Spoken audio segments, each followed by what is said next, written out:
Greetings and salutations, friends. Welcome back. We are here today. I wasn't going to do this, but considering the reaction that our coverage got yesterday, I thought, no, we'll go through the remainder of this interview of Mr. Dave Grusch. But before we begin that, I do have to address another bit of controversy because apparently you're not allowed to ask any questions about Mr. Grush's claims, even though he has provably lied multiple times. We have him lying about having mental problems. That's a provable lie. He's already lied several times. And we have him lying about the Dobser process in this recent interview, as detailed by John from the Black Vault, or at least providing completely and totally factually inaccurate information. So, sorry, not sorry, I don't trust any of this man's claims. And in fact, I will question everything he says, as everyone should, since this man is a proven liar now. Multiple times he's lied in recent interviews.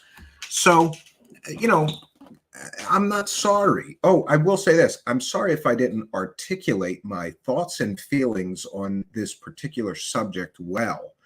However, the gist of me making the statement that I made about his post-traumatic stress disorder is that I'm questioning that, because there was two separate stories about where he got the post-traumatic stress disorder. If you listen to some people, oh, he got it in because he was in battle. I'd like to know what battles he was in. Sorry, not sorry. But Lou Elizondo, UFO whistleblower before this, that turned out to be completely and totally fake, right? Because he didn't run a Pentagon UFO program that was funded to the tune of $22 million or was official. He ran a Pentagon UFO program in the land of make-believe. And he also told people war stories about being in battles. Remember General Mathis jumping out of an armored carrier with machine guns to save him? It's a famous Tom DeLonge clip. And maybe you can buy the book, but not from me. I wonder where the Pentagon UFO program from the land of make-believe's book is. Oh, it's just been delayed indefinitely. Maybe because the publishers figured out that his entire story begins on huge lies that he told the New York Times. After all, he was the original source for that article, with all those completely and total lies, factually inaccurate statements, whatever you want to call it. But it is what it is. We will continue to cover this subject and probably all others from a critical perspective. So here's what I did say, or the questions that I raised. That, and by the way, let's be clear, these people are just looking for an avenue of attack. That's what this is about. It's not because they are completely and totally offended, right? All this fake outrage. How dare you question this man? He's been caught lying multiple times now. I'm going to question everything he says from here on in. And if you don't like it, maybe you should drink some more cult Kool-Aid. I said he's also autistic, which means he can't tell when people are lying to him. That's a scientific fact. And by the way, it's backed up by scientific studies that prove that people with autism often do not or are unable to discern when people are lying to them or not, as well as someone unaffected by autism. We showed you the scientific studies. People want to argue with me on that point. I'm not arguing with you because I stand on the side of the science, which says that's a fact. And I'm not going to argue on that point. Now, on to the post-traumatic stress disorder. And I said, and you don't get post-traumatic stress from a friend's suicide. You get that from being in battle. What battles was Grusch in as an Air Force intelligence officer? Two different stories about his post-traumatic stress disorder. And let's be clear, there was two different stories. Some people were saying he got post-traumatic stress from a friend's suicide. Some people are saying that he got it from being in battle in Afghanistan or being in war in Afghanistan. I'm not allowed to ask what battles he was in Afghanistan. I'm not allowed to ask that. This is the cultic behavior that goes on. And then, of course, they're going to manufacture all this fake outrage because how dare I ask questions of a man who's provably been caught lying several times now and has provided no evidence of his out-of-this-world alien claims for 99 days now, right? In come the excuses. Oh, no, there's evidence. It's all classified. But Dobser cleared him to talk about that, meaning by definition, it's not classified. But you know, these are the excuses for why there's no evidence for 99 days. And let's be clear, there were two different stories being told by different people about where or how he got his post-traumatic stress. And I'm allowed to ask. And I'm also allowed to question how a man who was an intelligence officer got post-traumatic stress disorder, because most of them are not involved in frontline battles or in, you know, battle areas. They're intelligence people. They're behind the lines doing the intelligence work, usually from a safe location near the battles, but not in them. I'm not allowed to ask about that. I'm a bad guy if I ask about that. Okay. And by the way, this man Grusch is directly connected to all these different people who have provably been caught selling fake stories multiple times each before. Everybody promoting and profiting from this story: Ross Coulthart, Jeremy Corbell, George Knapp, Leslie Kane. They've all been caught selling provably fake stories before. So am I supposed to just turn off my skepticism for this one?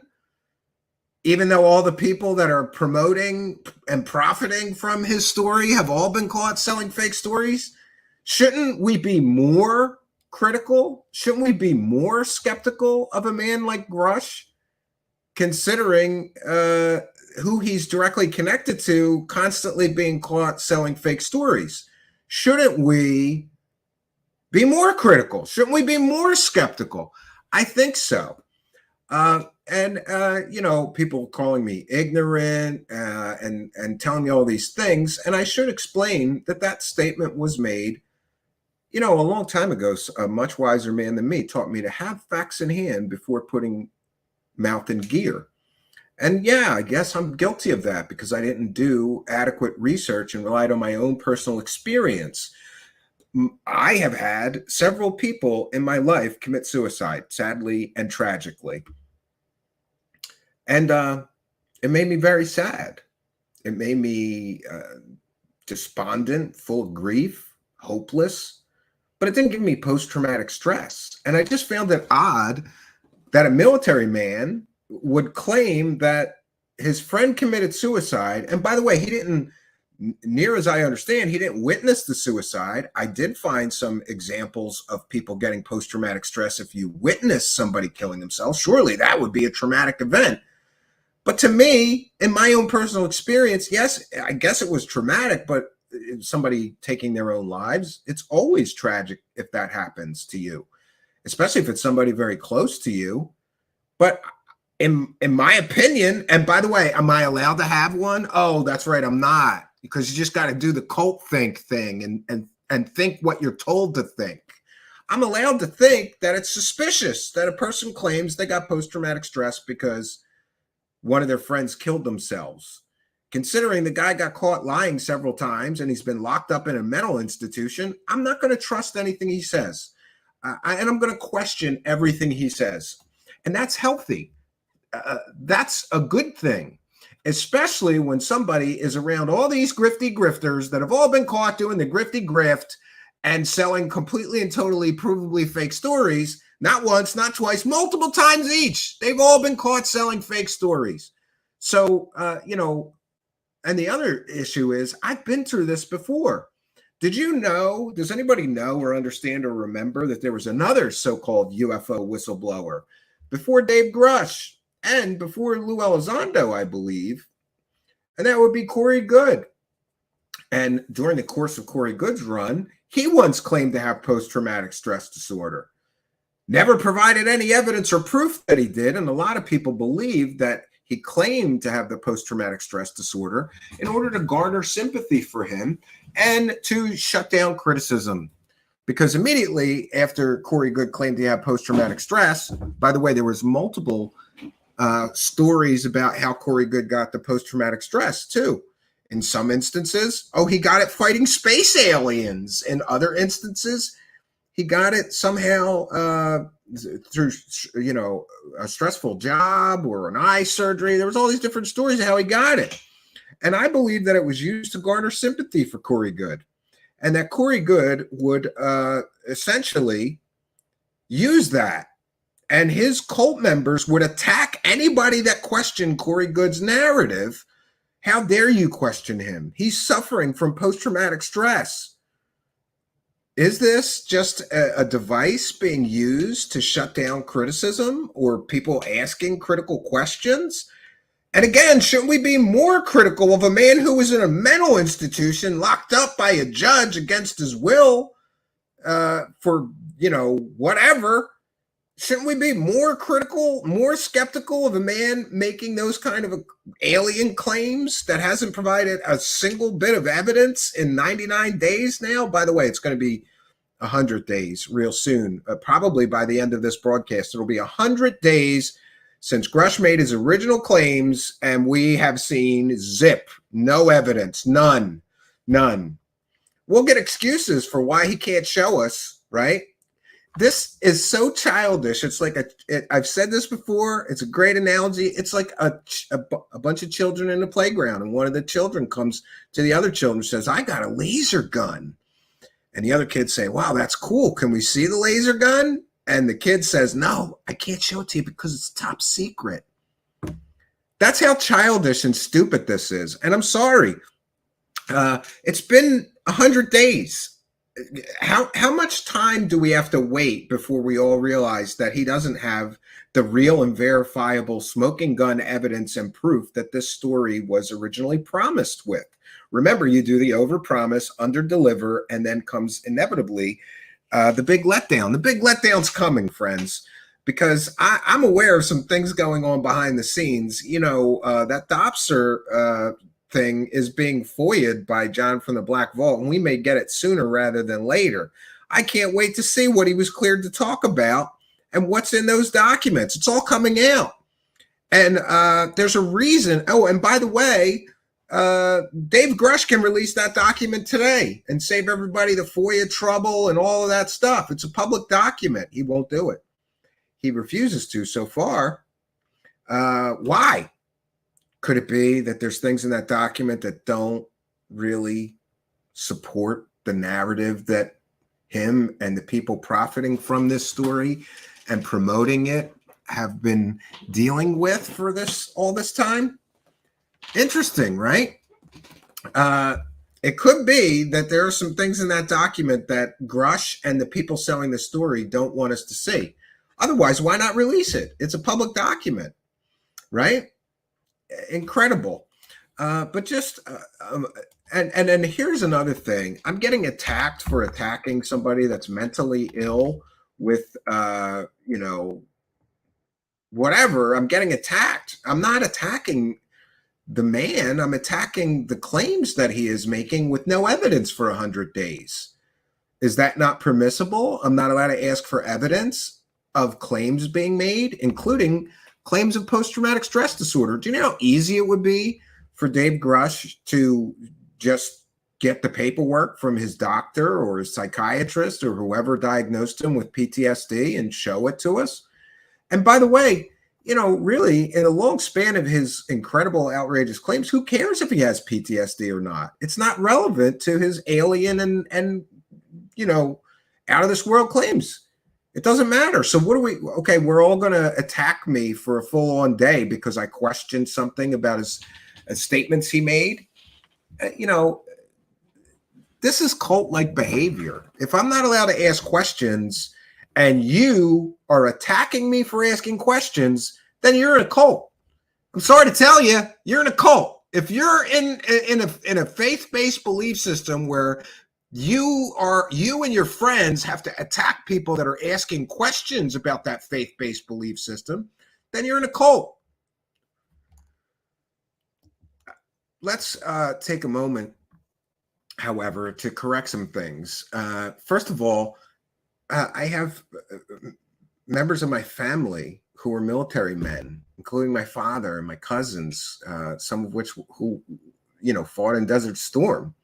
I have tremendous sympathy and empathy for anybody suffering from anything, including post-traumatic stress disorder. And my simply asking Mr. Grusch questions is not a personal attack. It's simply a desire to get to the truth. Is this man telling the truth about this or not? He can easily prove his earthly claims, but he chooses not to, just as he chooses not to disclose that information that he claims is earth-shattering, the proof of alien visitation on Earth. He has that proof, but he's refusing to release any evidence or specifics, even though he's been cleared by Dobser to talk about all of this. None of it is classified by definition then.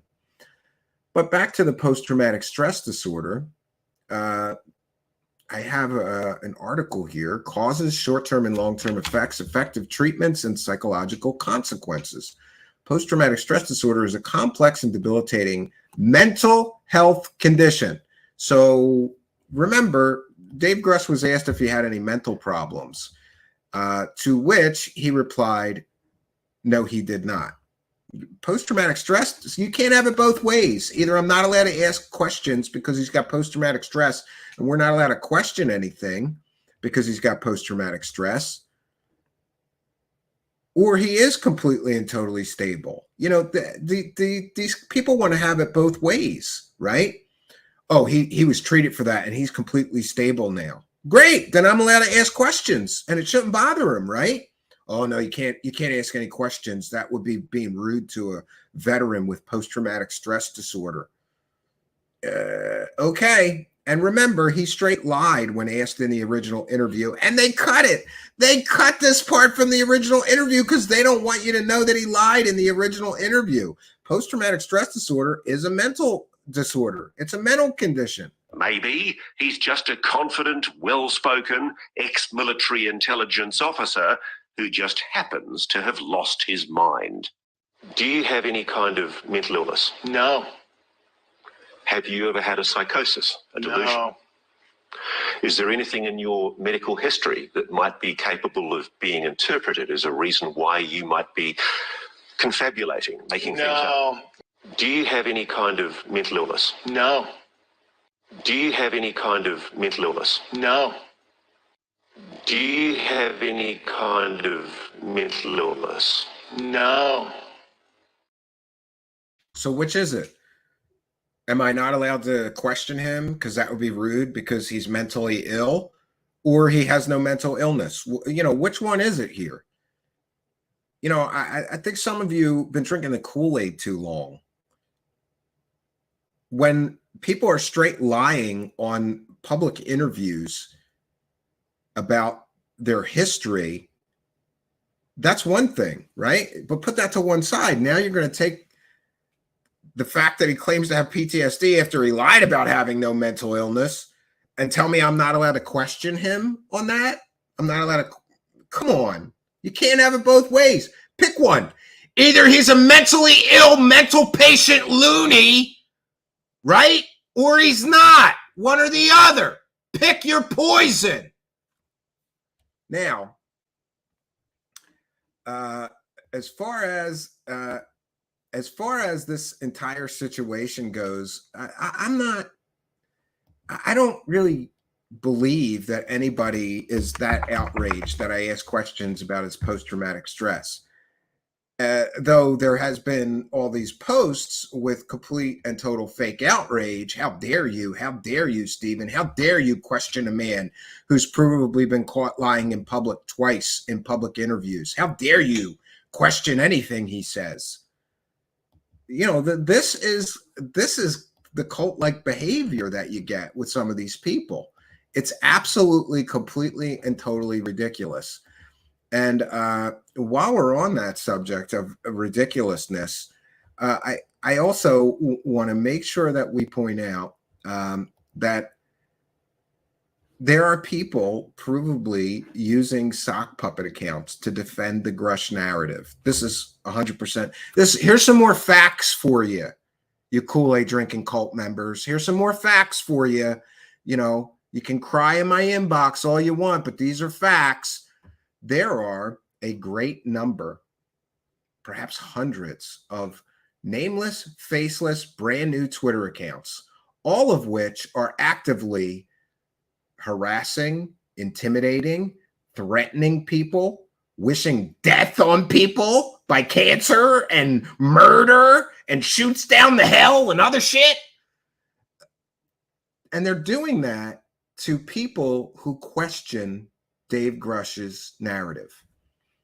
Why are there so many brand new, nameless, faceless, brand new Twitter accounts defending the Dave Grusch narrative? It's interesting. And I just did a real quick investigation into this phenomenon today. And I posted this here, brand new, nameless, faceless, anonymous Twitter sock accounts, all attacking people questioning the Dave Grusch story. By the way, some of these accounts are spending hours and hours and hours a day arguing with people about how legitimate Grusch is and how this is disclosures coming and how dare you question him, right? Where are these people that have all this time every day during business hours even? I've spreadsheeted it to literally spend an entire day harassing people who don't believe Dave Grusch's narrative, who want to see evidence. So I write here, interesting that the majority of Twitter accounts attacking anyone asking critical questions, and I mean about the Grusch story, are all brand new anonymous accounts, usually less than a year old or even more recent. Who or what is behind this effort to stifle healthy debate, critical thinking, skepticism, and people asking valid questions? The attacks are incredibly toxic, designed to shut down criticism and stop people from asking questions. This is a perception management operation, much like tactics used by cults to silence critics. And here's just I got these examples super quickly, but I am tracking all of this and every post all of these accounts make. And I think we're going to dig a little more into this situation of the fake sock accounts that are all defending the Dave Grusch story. And by the way, you know, I guess I wouldn't care if they were simply defending the Dave Grusch story, but the fact that they're literally threatening and harassing people for asking questions, belittling people, insulting people, harassing people, you know, this is a tactic used to silence opposition. It's an opposition silencing operation. Who's behind this? And these are just a few of the accounts that I found. This one started in February 22, February 2023, August 2023, July 2023, June 2023, May 2023, June 2023, March 2023, June 2022, that one's a little older, July 2023, April 2023, August 2023. Look, brand new account. Spends all day telling people how wrong they are about the Dave Grusch situation, right? September 2023. Geez, God, that one's hot off the presses. It's from September of this year. July 2023. And we're back to May 2023. So isn't it interesting that there's some organized effort by someone who's behind this? Is it just a coincidence that it's all brand new, nameless, faceless Twitter accounts that are defending the Grusch story? And by the way, they're also defending anybody, right, who is critical of Elizondo. So maybe we can offer you 3 guesses for who may be behind many of these accounts. I know what I believe, but let me know what you believe in the live chat. Is it odd that all the people attacking anybody asking questions on Twitter are all brand new? And by the way, not all. We don't want to paint with too broad a brush, but the majority are nameless, faceless, brand new Twitter accounts. Nameless, faceless, brand new accounts. I think that says an awful lot about this situation, right? Why do they need to do that? Why does somebody need to try to manage the perceptions around the David Grusch story? Why does someone need to silence anybody asking questions? That's very troubling that someone would go to this length. You know, for all we know, it could be one person that is just using all these fake accounts to convince people that the Grusch story is real and correct, and that these silly debunkers don't know what they're talking about, right? And I mean, this is an active campaign to shut people up. And by the way, you're not shutting me up that easy. Bunch of fake accounts. Like, you know, I'm just going to keep going and keep asking questions. Yeah, how did you contact these? Says they are intel agents, Steve. Yeah, yeah, I tend to agree. I think that we have former intelligence officers that are pushing these alien stories. So I guess using intelligence agent tactics to make the grift work would kind of be par for the course. I would think, right? I mean, I don't know. Interesting that we have just done the least little bit of investigation, and what we found is all of these fake Twitter accounts. And by the way, these that I'm mentioning all spent, you know, there's this huge thread on Twitter now, all tell me, you know, how terrible I am for for raising questions about post-traumatic stress disorder, or the man having autism being a concern. I'm not allowed to have a concern. I'm not allowed to raise questions or concerns. That means you're in a cult. I'm sorry if you didn't realize it already. If you can't question anything, you're in a cult. That's the way it is. And if you're part of some organized effort to silence people who are asking questions, then again, you're in a cult. By the way, I am aware of at least one person that I have met sort of strangely that does cult deprogramming. So if you need some help, I hear it takes 2 days to deprogram yourself from a cult, right? Yeah. Yeah. So we want to take a moment to recognize and welcome the live chat. Last night we did part 1 here. Yeah, thrice greatest has got a good point. Someone tells you they've been lying to you for 75 years. That doesn't mean you got the truth. That means you're dealing with the same group of liars. Yeah, well, the government, people that are from the government are not going to give you the disclosure you so desperately want. At least I don't think so. Yeah, that's a very good point. Zippo Fanatic. Let me know in live chat. Would you be okay with your airline pilot being having post-traumatic stress disorder, being a former mental patient, and being autistic? Would you be okay with that? Would you think, oh, no problem, or would you be concerned about your safety? You know, God forbid we raise these questions, right? Yeah. This DJ 808 says, you know how big the intelligence matrix is on the USA alone, UFOs or whatever. Concerned BlackRock futures worth trillions, and no person with PTSD is going to provide anything about this. Yeah, you could be right, this DJ. You know, I think it's healthy to be skeptical when people are making out of this world claims. All I want is to see the evidence of it, or I don't want them to continue making money from a story that has no evidence, because then it has no value. And by the way, let's be clear. If Grusch dropped the smoking gun evidence and proof of alien visitation on Earth, he'd be the most famous person on planet Earth. He'd be a billionaire in very short order. So if he really had the evidence, wouldn't you do that? Wouldn't you just say the hell with it? Because what is the government going to do to you? If you really are the person that drops smoking gun evidence and proof, are they going to lock you up for it?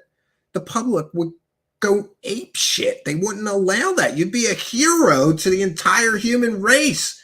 They couldn't get away with locking you up or martyring you or killing you or whatever. I don't think so. That's my opinion. You know, so all these people claiming to have all this smoking gun overwhelming evidence, and yet they won't release it. So there's your gatekeepers of disclosure right there. People who refuse to release the evidence they have, you know, like a giant spaceship, the location of a giant spaceship that's so big they couldn't move it, right? Amy Collins is here and says, an entire generation of UFO grifters born, married, and buried slowly makes room for the next generation of grifters. Flying saucers and ET bodies were never classified. 2 facts. You are correct. Yeah.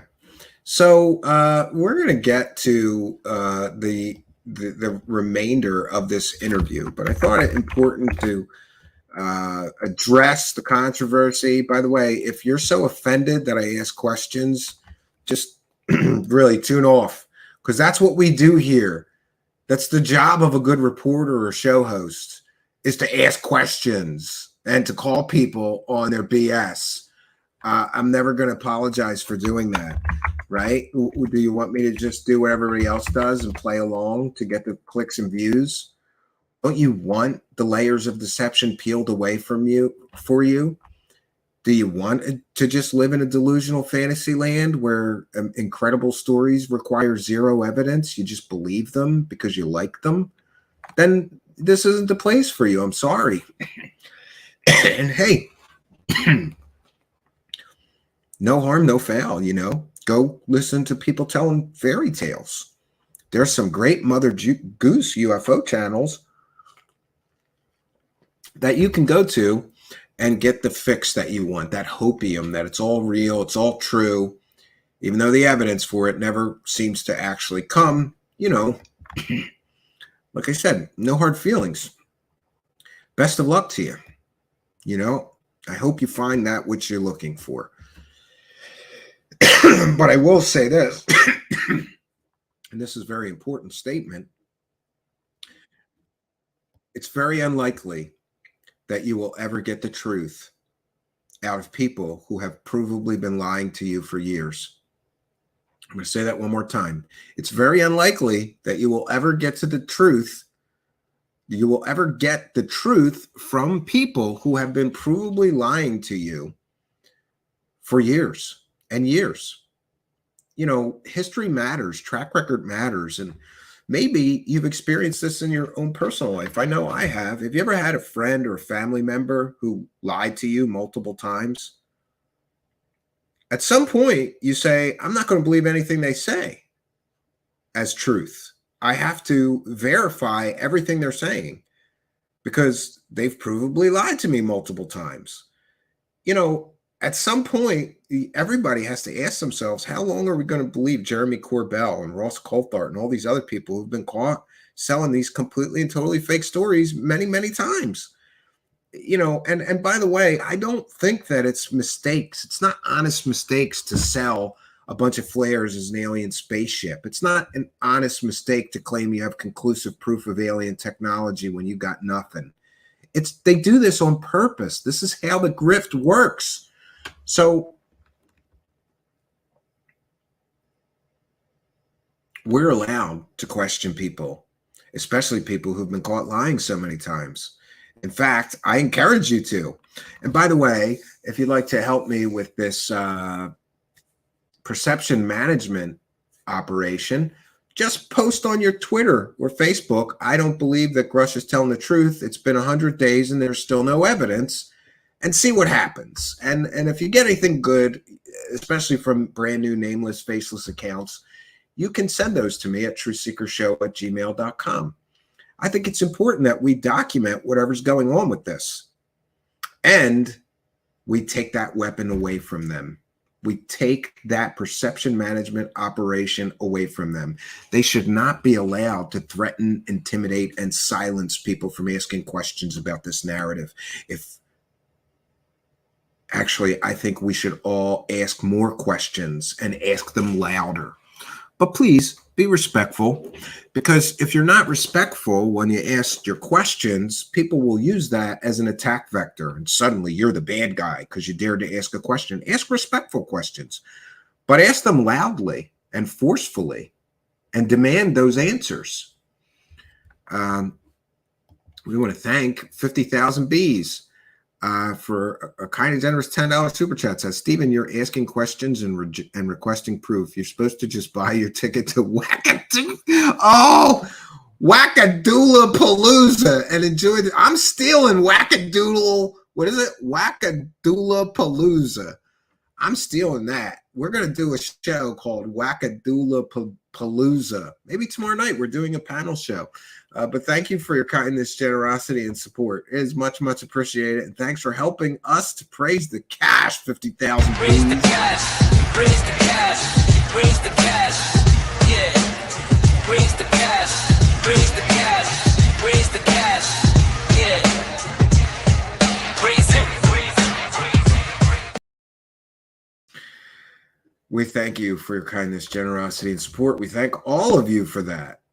Yeah, so we're gonna get into Wackadoodle Palooza tonight. That's where we're at, according to 50,000 Bees. If you're here tonight, thanks for joining us. You've got your ticket to Wackadoodle Palooza. We detailed yesterday how this content creator that did this interview, Jesse Michaels, is just. He's throwing so much stuff. He's including all kinds of disconnected stories that have nothing to do with with Grusch's claims, but somehow those unproven stories from years, sometimes decades ago, are somehow supposed to bolster the claims made by Dave Grusch. You know, it would be easier if he could just show us the evidence that he claimed that he had almost 100 days ago. That would be easier, and I think it would be better. And also, I have to remind myself that we have to skip about 3 minutes of this because there's a copyrighted piece of music from 1 hour, 13 minutes to 1 hour, 14 or 15. So we're just going to skip between 113 and 116. Sorry to have to do that, but otherwise we'll get a copyright claim. So we're going to put our fair use banner up. This is fair use. This is transformative work. And we are educating the public. We're using the video to educate the public. People are discussing it in the live chat. We'll be sharing people's comments and questions while we play the video on the screen, making it a further transformative work. And we're using this to educate the public. This is fair use and allowable by law. Let's get to the next hour. We've got about 53 minutes, but we're skipping 3, so we got about 50 minutes to get through.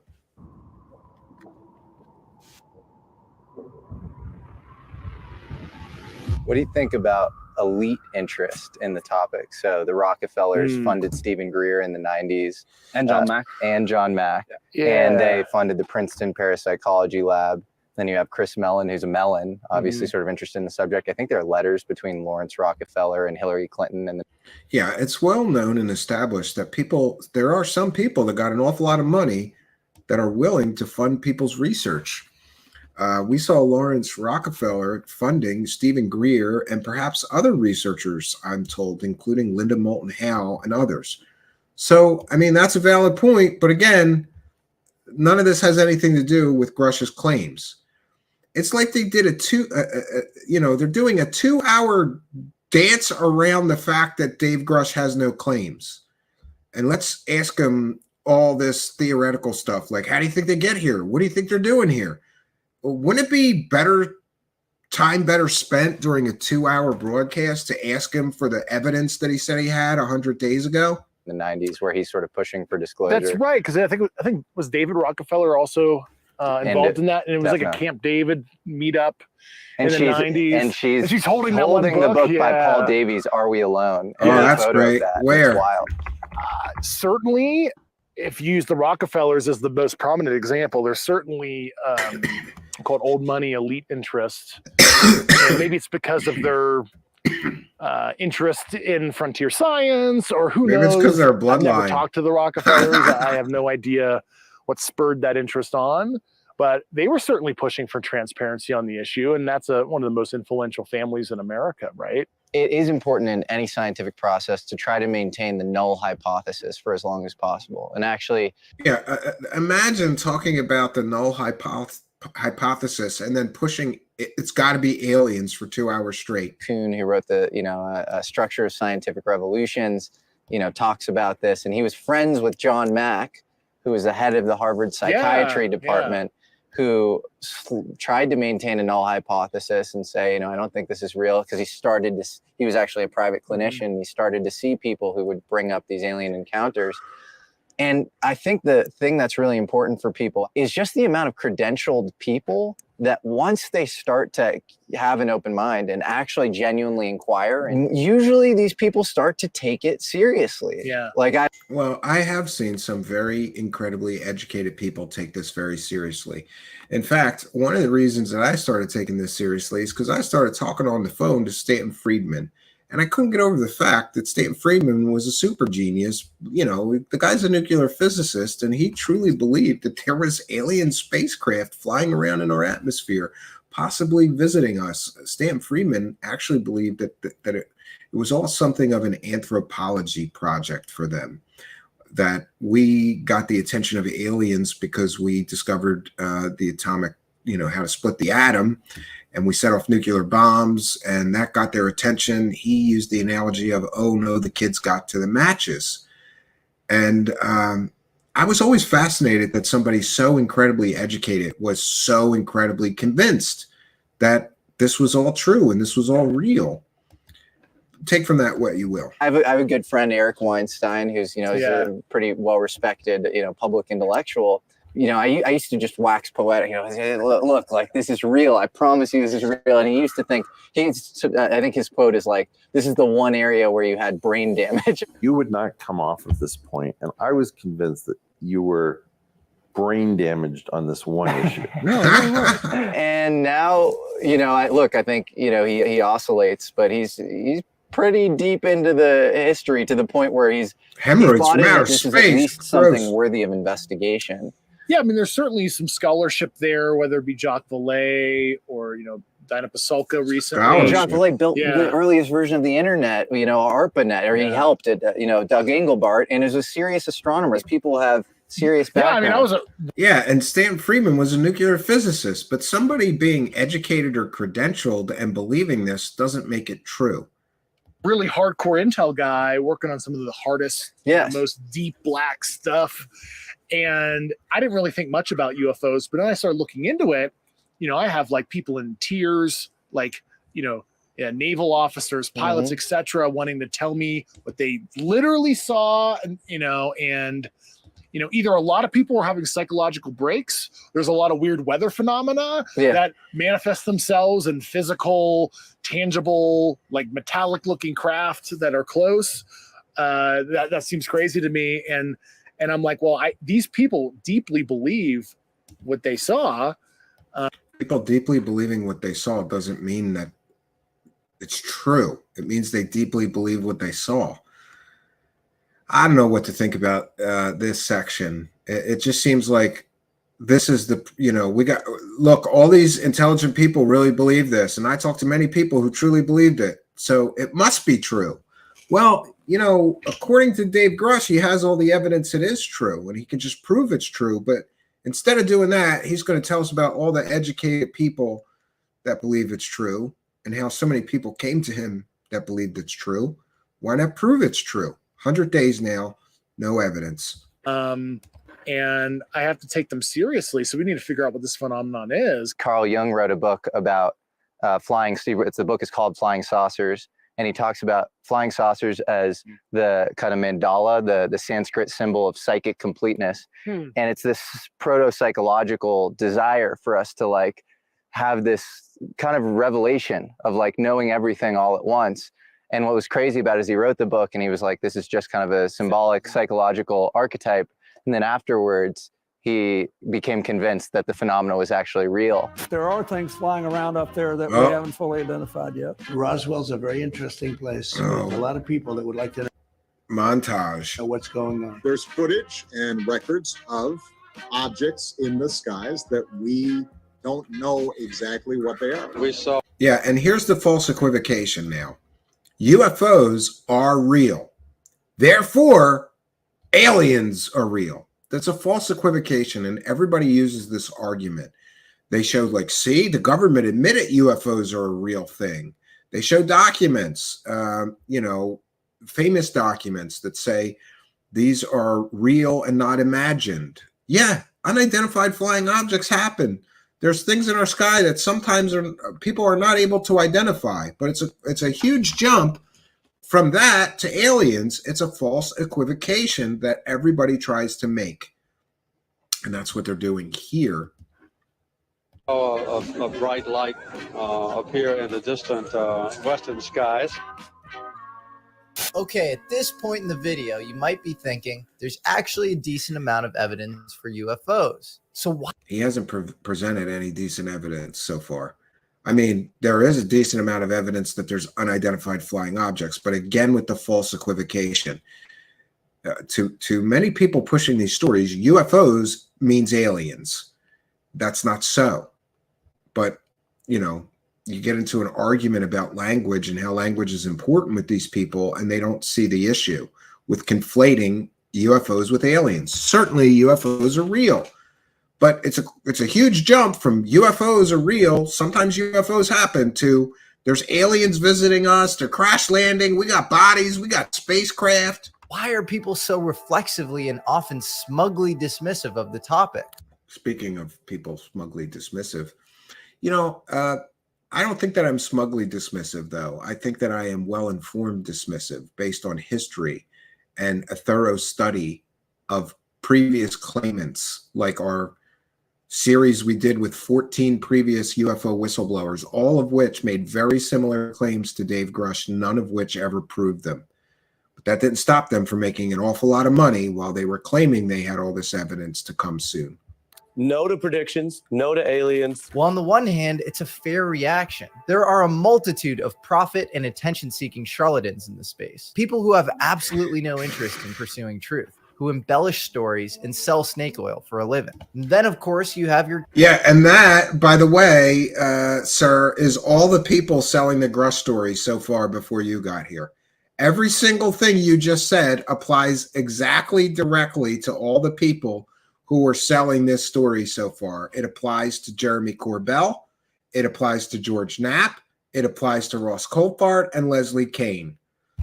So what is he saying? Even though all the scammers sold this story and they're scammers, I'm not. Like, come on, bro. This is, again, these people always want the cake and eat it too, man. They always want it. You're going to call other people grifters while you have completely and totally fake images in your video? Completely and totally fake images in your video. Amazing that he can call other people grifters and charlatans and snake oil salesmen. And you did a 2-hour interview where you barely asked this man for any evidence. He hasn't produced any for 100 days. You just accepted his excuses for why he can't show you any evidence. Counterintelligence crew throwing constant smoke bombs and trying to confuse you and throw you off the trail. But maybe the most important point when discussing the insane stigma around UFOs is that some of the biggest, most prominent skeptics over the last 50 years, the people who've done more damage to open research on the topic than anyone else. Skeptics do damage to open research? I'm sorry, but I completely and totally disagree with that. And not just because I tend to be called a skeptic a lot. By the way, I've never claimed to be a skeptic, though I'm very skeptical of out of this world claims. Skeptics don't do damage to anything. They increase transparency. They increase discernment. They increase critical thinking and questioning of false stories. That's my opinion of what good skeptics do. Were, you guessed it, from the atomic programs. The same atomic programs Dave is saying are responsible for initially studying UFOs and then establishing their secrecy. I find it really interesting that you have some of the most prominent debunkers, guys like Menzel Guys like Condon, H.P. Robertson. That's because they were physics people. Of course they would be interested in a physics problem. This is a nonsensical argument. These were physicists. These were men of science. There's no conspiracy here. If you've got some unknown object in the sky and you're trying to figure out what it is, do you know who you get to try to figure out who it is? A physicist. That's who you would get, right? Who were kind of big shots, who also worked on the Manhattan Project. Condon was involved in the Manhattan I didn't realize that. Oh, yeah. Interesting. He worked with Vannevar Bush a lot. Oh, really? Oh, yeah. Yeah. Edward Euler Condon was a mid-century quantum physicist, and no single person is more responsible for the marginalization of UFOs than this man and his famous Condon Committee. Well, that might be true. The Condon Committee was kind of a sham, but so was Blue Book. This 1966. Oh, and by the way, there's just as many people that worked for the United States government that were physicists that became UFO believers as there were skeptics. We've got Travis Taylor, right? He's a physicist. He's a true believer. We had Stanton Friedman. He's a physicist. He's a true believer. And there's many, many more that have worked for the United States government and were not skeptical of UFOs, but were rather true believers and big supporters and promoters of UFOs and aliens. So I don't think this is this argument that, oh, some of these government scientists were debunkers is a good argument, because some of the government scientists were true believers, right? Investigation into UFOs was paid for but supposed to be uninfluenced by the Air Force. But we now know that Condon was actually coordinating closely with Air Force officials like Colonel Robert Hippler, who had expressed clear written desire that all previous UFO research be shown as a waste of money.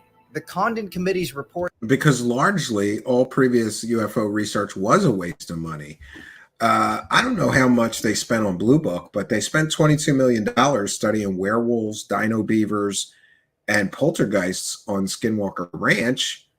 And I, for one, as a taxpayer, don't want them to waste money on foolish things. So I think it's a valid argument if they're wasting money to recognize that and course correct. Who knows? We want to thank UFO Shane for a kind and generous $5 super chat and for being a member. Says, I have alerts on Steven. I didn't get one when you went live. What the hell? We hear that a lot. Watch my Twitter at Stephen Cambion. It's the best way to know about shows. Will David Wilcox sell his pee so we can have superpowers too? Asks Zizix with another kind and generous $5 super chat. I don't know if David Wilcox is going to sell his pee, but the sickening part is if he did, somebody would buy it. And we thank Richard Crawley for kind and generous $6.99 Canadian. Says best in the biz at keeping everyone in between the lines of common sense. Well, we thank you for your kindness, generosity, and support. In fact, we thank all three of you for helping us to praise the cash. Praise the cash. Praise the cash. Praise the cash. Praise the cash. Praise the Praise the cash, friends. Yeah, we're praising it tonight. Remember, every time you send me money, that makes somebody cry. Don't you want to make people cry tonight? It's a great night to make people cry, right? Cry, complain, fake outrage, get the cancel culture going, try to cancel me because I asked some questions. Can't wait to get in Warehouse 13. Okay. Anyone for a Mexican? People keep mentioning Mexico to me. I know they're having a hearing soon, right? But somebody said that Mexico just released proof of alien bodies. I don't know if that's true. I hate when people do this to me. No, I'm not seeing anything on Google, so don't do that to me during a live show.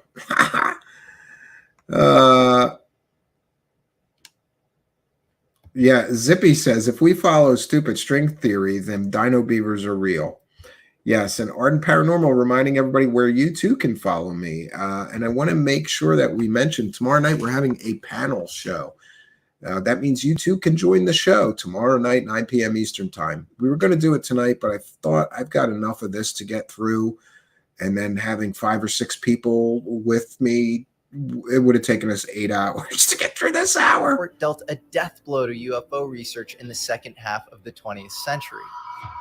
The backstory here is that Condon was very deep in the world of atomic secrets. Not only did he study with Robert Oppenheimer under Max Born in Germany together in the 20s, he's sometimes credited for helping Oppenheimer pick Los Alamos as the site for the Manhattan Project. Condon knew the area well, having grown up around the corner in Alamogordo. He also recruited a lot of the project's early staff and wrote the Los Alamos Primer, a document all employees had to read before arrival. Then, in 1946, this is a fairly, I suppose, good historical review of Condon and his involvement with UFOs. And notice the people that he was involved with. Condon helps draft the McMahon Atomic Energy Act, which again, Dave is literally saying establishes the framework for UFO secrecy. Dave Grusch is claiming that establishes how they could cover this all up. I've never heard anybody else say that. I'm very skeptical of that claim. And by the way, there's no evidence to support that claim, but here we go. More stories, more claims, more new claims. Grusch is now making more and new claims when he hasn't proven the claims that he made 100 days ago yet. And that's what you will find with the so-called UFO whistleblowers. They make huge claims. They say they have evidence of those claims, and then they just move on. They don't provide the evidence of the first claims, and now we're on to making new claims. Now there's a vast conspiracy, and the Atomic Energy Commission are somehow behind the whole UFO cover-up, and it was their legislation that helped them to hide all these things. These are huge claims. Where's the evidence of this? Or is it just another trust me, bro? Mann Act of 46, which was the predecessor to the Atomic Energy Act of 1954, the guys that were involved in Manhattan were overlaying the same ecosystem of secrecy and some of the same ways to protect stuff that they were protecting our nuclear secrets. So Condon was probably clued into high-level UFO secrets from the start. And how many people were deterred from studying UFOs because this one high-prestige quantum physicist told them it was a waste of time? So was Condon just an insider who knew the truth behind UFOs? And was he used by the original atomic UFO programs and by the Air Force to downplay it? I don't know. I would think it's a pretty big stretch to get a scientist to... I think that Condon truly believed that most UFO cases were nothing extraordinary. I think he truly believed that. If you read some of his writings and look at the historical... Look at his place in history with the Condon Report. I don't think he would have been... I don't know. People essentially are claiming that he was a government disinformation agent. He knew that UFOs and aliens were real. And he used his position and scientific authority to convince everybody that UFOs were a bunch of nonsense and that no one should pay any attention to UFOs. I don't really know that he was a disinformation agent, but I would have preferred if he was a little more open-minded about the topic in general and less dismissive. Bob Lazar said he worked at a secret facility near Groom Lake. Oh God, they're going to throw Bob Lazar into this. Reverse engineer. Do you think Bob Lazar is full of shit? Bob Lazar is by far the most famous case of somebody who publicly claims to have secretly worked on reverse engineering UFOs. He publicly claimed it 30 plus years ago. He's never proven anything. And in fact, the more time goes on, the more Bob Lazar's story falls apart. We've detailed that here extensively. He could never have worked at Area 51 based on his wife being a convicted murderer and him just declaring bankruptcy. There's an on-the-record statement from Area 51 security guard claiming he never flew in or out of Area 51 on the Janet Airlines as he claimed. Bob Lazar is a perfect example of a so-called UFO whistleblower. He's been making money off the story for 30 years. Him and his supporters have at various times claimed to have the smoking gun proof of alien visitation on Earth in the form of Element 115, but they can't show it to us. He outed himself in 1989, and since then has remained remarkably consistent in his story. No, he hasn't. That's a Bob Lazar camp lie talking point. Bob Lazar's story changes all the time. There's always little things added to it, changes made, retcons, right? The most recent example I can think of is on a recent appearance on Joe Rogan. Well, not recent, several years ago now, probably. Bob Lazar claimed that some of the alien spacecraft in the possession of the United States government came from archaeological digs. He never said that before. That's a brand new, freshly tacked on, new story onto the original story. That's not consistent. That's changing stories, right? Even while detractors cite that he possibly faked his educational credentials at MIT. He did fake his educational credentials at MIT, and he did fake his educational credentials at Caltech. His education is completely and totally fake. And in fact, Bob Lazar is a convicted pimp, fake scientist, imposter. He ended up actually recently going on Joe Rogan, and it's still like this bizarre split where like so many people are like, he was right, and people are now using your testimony to say he's totally vindicated.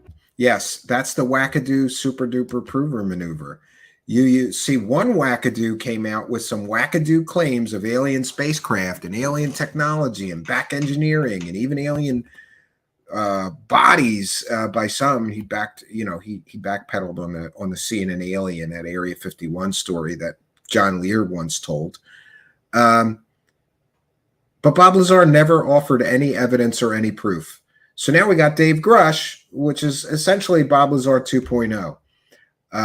The government has alien spacecraft. They're back engineering them. We've even got alien bodies in our possession, but I have no proof of it. I can't show you any proof of it at all, just like Bob Lazar. So we've got one wackadoo co-signing or, bolstering the claims of another wackadoo. One wackadoo who never proved anything with evidence.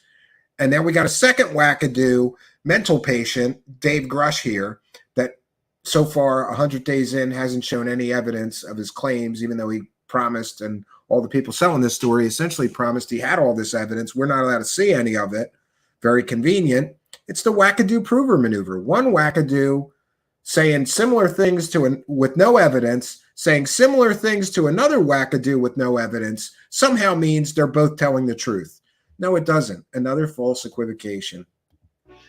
And then the verdict's still out because a lot of ufologists or UFO people that I really respect are just pretty skeptical. So I don't know if you have a take. I mean, I'm certainly different than him. I came at it from a different angle.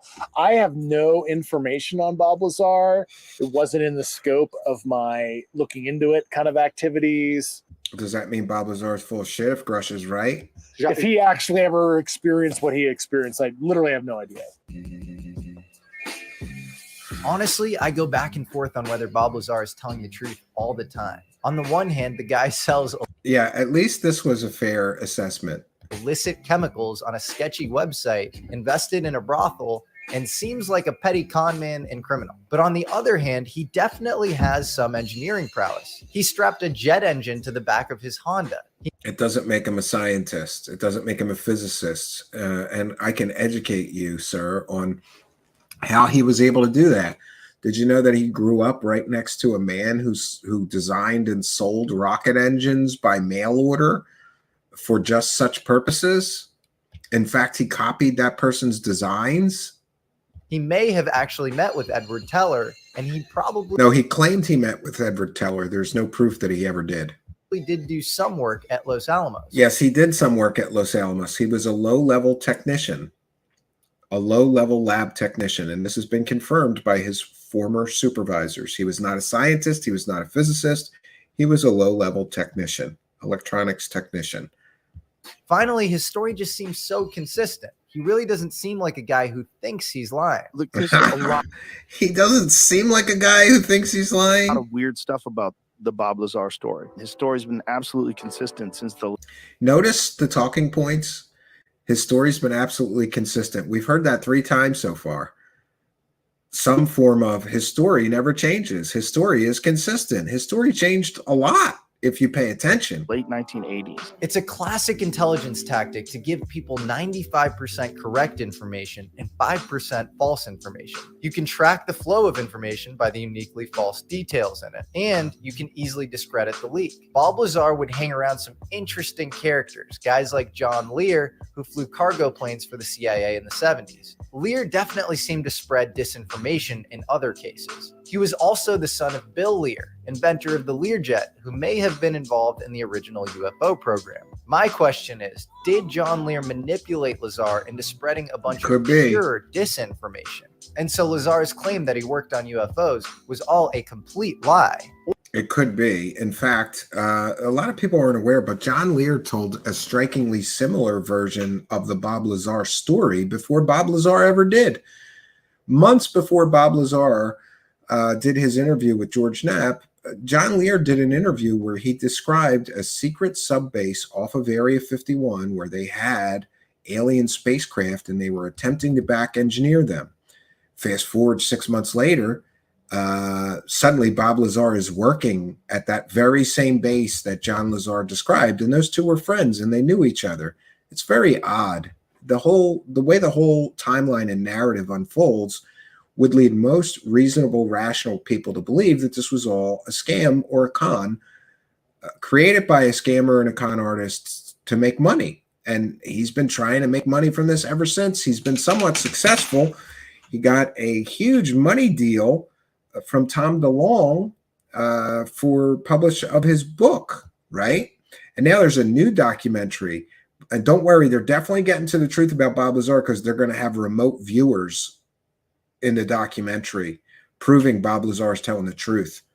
Great. Or was Lazar just a disclosure test for Lear and others around him? Let's see how the public reacts to this guy. He's easy to discredit. We all want to believe Ganja Personally, 73. I'm not sure what to think and would love to meet Lazar myself and ask him what he meant when he told Jacques Vallée about the liquid he was made to drink. Good. Welcome, Scrub J93. And about his appreciate relationship with John Lear. There's probably a small contingency out there that says the U.S. needs to maintain primacy. You have this exotic tech that we've found, in the case of whatever crashes that have occurred. We don't know exactly what to do with it. Maybe we made more progress early on than we have now. Welcome, Zippo We need to Fanatic. kind of refresh the talent pool and maybe out ourselves. Yeah, let's take a moment to welcome all our new subscribers. We've had quite an influx of new subscribers. I think due to our coverage of the story, people are hungry to know, is this really the truth or are we being fed a false narrative?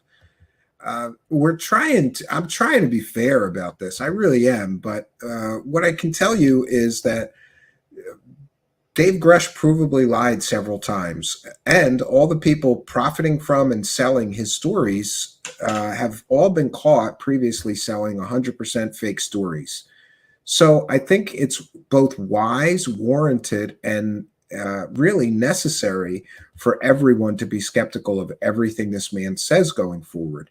Everything he says is going to need to be scrutinized, fact-checked, and more. As a program and front-run immunity, through legislature to do that. What do you say to those people?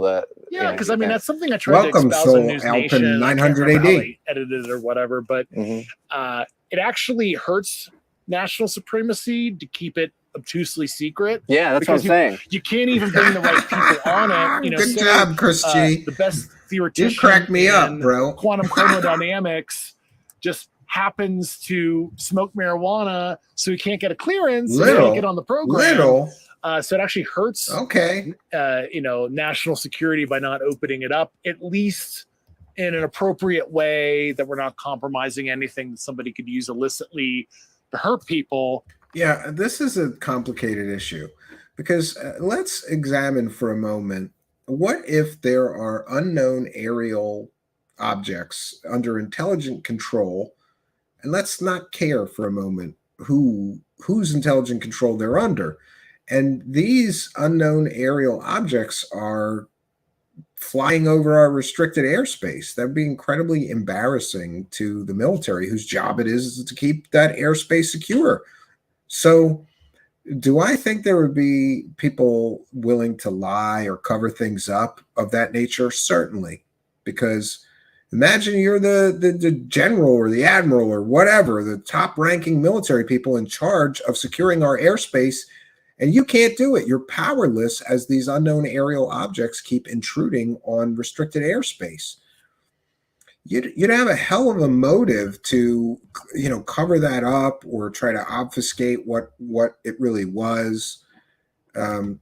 It gets very complicated when it gets into national security matters. But at least, and that's why I use the nuclear physics example. Yeah, the program should want to out itself. Yeah, it's like, protect what can be weaponized, but generally allow it to be studied openly. But there's absolutely like no cogent plan that I'm aware of to do so. You couldn't study, if there really was alien technology, you couldn't study it openly because that would leave it accessible to our adversaries. And governments are very competitive. Imagine if China was in possession of an alien spacecraft. Do you think they would share it with scientists from the United States? Absolutely not. Same for Russia. Same for probably, many other countries, some of the Muslim countries that are generally considered our adversaries and more. They wouldn't share it with us, and neither would we share it with them. Can't be studied openly. It would be a national security risk to study it openly. Congressman, do you think that these reverse engineering programs have made any progress, or do you think? Yeah, I do. I just don't think they're going to scratch. Because they did, we would own the skies if they had it. Isn't it in their best interest to just get immunity for themselves and try to refresh the talent pool? If these people are, they're all old and it's completely compartmentalized and they haven't made, in the Wilson memo. They're completely arrogant.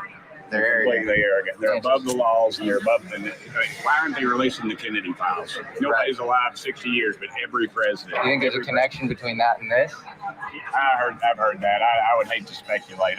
There are people who directly say that John F. Kennedy was killed because he was going to share our most sensitive secrets with the Soviet Union, and that would be the UFO file.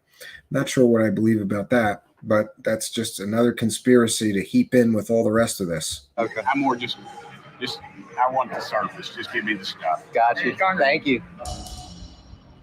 We must guard against the acquisition of unwarranted influence, whether sought or unsought. Speech has been so used industrial complex. by every UFO I have no people. idea if JFK's death had anything to do with UFOs, but there is a letter that was supposedly declassified due to a Freedom of Information Act request in 2006. It was from JFK to the director of the CIA at the time. Yeah, this is a John famous McCone. letter. Its date, November 12th, 1963, just 10 days before the president's assassination. In the letter, JFK is asking for the full data on unknowns, or UFOs, so we can coordinate more tightly with Russians in space, and they don't mistake these UFOs as acts of American aggression or reconnaissance. Yes, just so everybody's aware, during the Cold War, many presidents, including Kennedy, were very concerned that a UFO incursion into our airspace may be misconstrued as a Soviet attack or vice versa. A UFO incursion into Soviet airspace may be misconstrued as an American attack on the Soviet Union. So Kennedy was proposing greater communication and greater cooperation between him and the Soviet Union so that they wouldn't accidentally set off World War III. And I think that's a very reasonable thing to want to resolve before it is an actual problem. I've called the guy who used the Freedom of Information Act to retrieve this document like 5 times now, and he's not playing ball. So I have no idea if this document is real. And an anonymous archivist that handles a lot of JFK's letters say that there are some anomalies in the letter that make him skeptical. So who knows? But yeah, I'm not aware if that's an actual document or not. If there's interest, we'll find the document and get you some answers on that. Let me know what you think in the comments. I will say this is a very weird non sequitur from former CIA Director Mike Pompeo when asked why the nearly 5,000 JFK files still won't be released to this day. Why'd you fight to keep the JFK files secret? These don't hold the dark secrets that everybody wants to just hold up as the bogeyman. I saw the UFO. They don't hold the dark secrets. Then just release them then. Why not just release them? Everybody's dead that had anything to do with JFK by now. There's no reason on God's green earth that they can't release those documents. Famously, Donald Trump was called out by Judge Napolitano for not releasing the documents, because that was one of his campaign promises. He promised to do that. But apparently, Donald Trump saw the documents and told Judge Napolitano, if you saw what was in those documents, you could never release them either. So there is something earth-shattering. There is some smoking gun, really, really big deal, something in these documents. And here we have Pompeo denying that there's any deep, dark secrets in them. These two statements conflict directly. Profiles too. We've got bigger problems. What do you say to the people who say this is a psyop and they just want black budget funding, so the information might be right, but they just want to, be able to have increased surveillance in the skies and in space or whatever? Yeah. And by the way, I would say that's one faction of the UFO community who believes that a lot of these alien and UFO stories are a form of psyop or perception management. The whole UFO threat narrative that's been going on since 2016, many have called a psyop to get funding. And wouldn't you know, it worked. Look at all these UFO organizations popping up. I believe Elizondo had a few. Ryan Graves has got one. Gary Nolan has got one. Avi Loeb's got one. Everybody is out for funding. So I think this is certainly a valid concern. But we're going to have to skip this part because of the copyrighted music. We're going to skip ahead to, they're going to talk about Jacques Vallée and the Ariel School incident. You look at like the Ariel School event, if we believe the 100 school children that saw bipedal, hominid looking kind of NHI. Again, with a completely and totally unproven story. I get that there was many witnesses to it, but James Fox being involved in that one gives me a lot of skepticism about that story. But what does this story have to do with Grusch's original claims? Why can't we just get the evidence of his claims that he made 100 days ago? That seems pretty rare to have the same development where it's either extraterrestrial and we're seeing bioengineered beings that look similar to us for ease of communication and acceptance, maybe.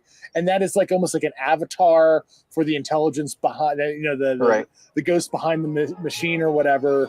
These are all tropes from the accepted and available UFO mythology. Grusch is saying nothing new.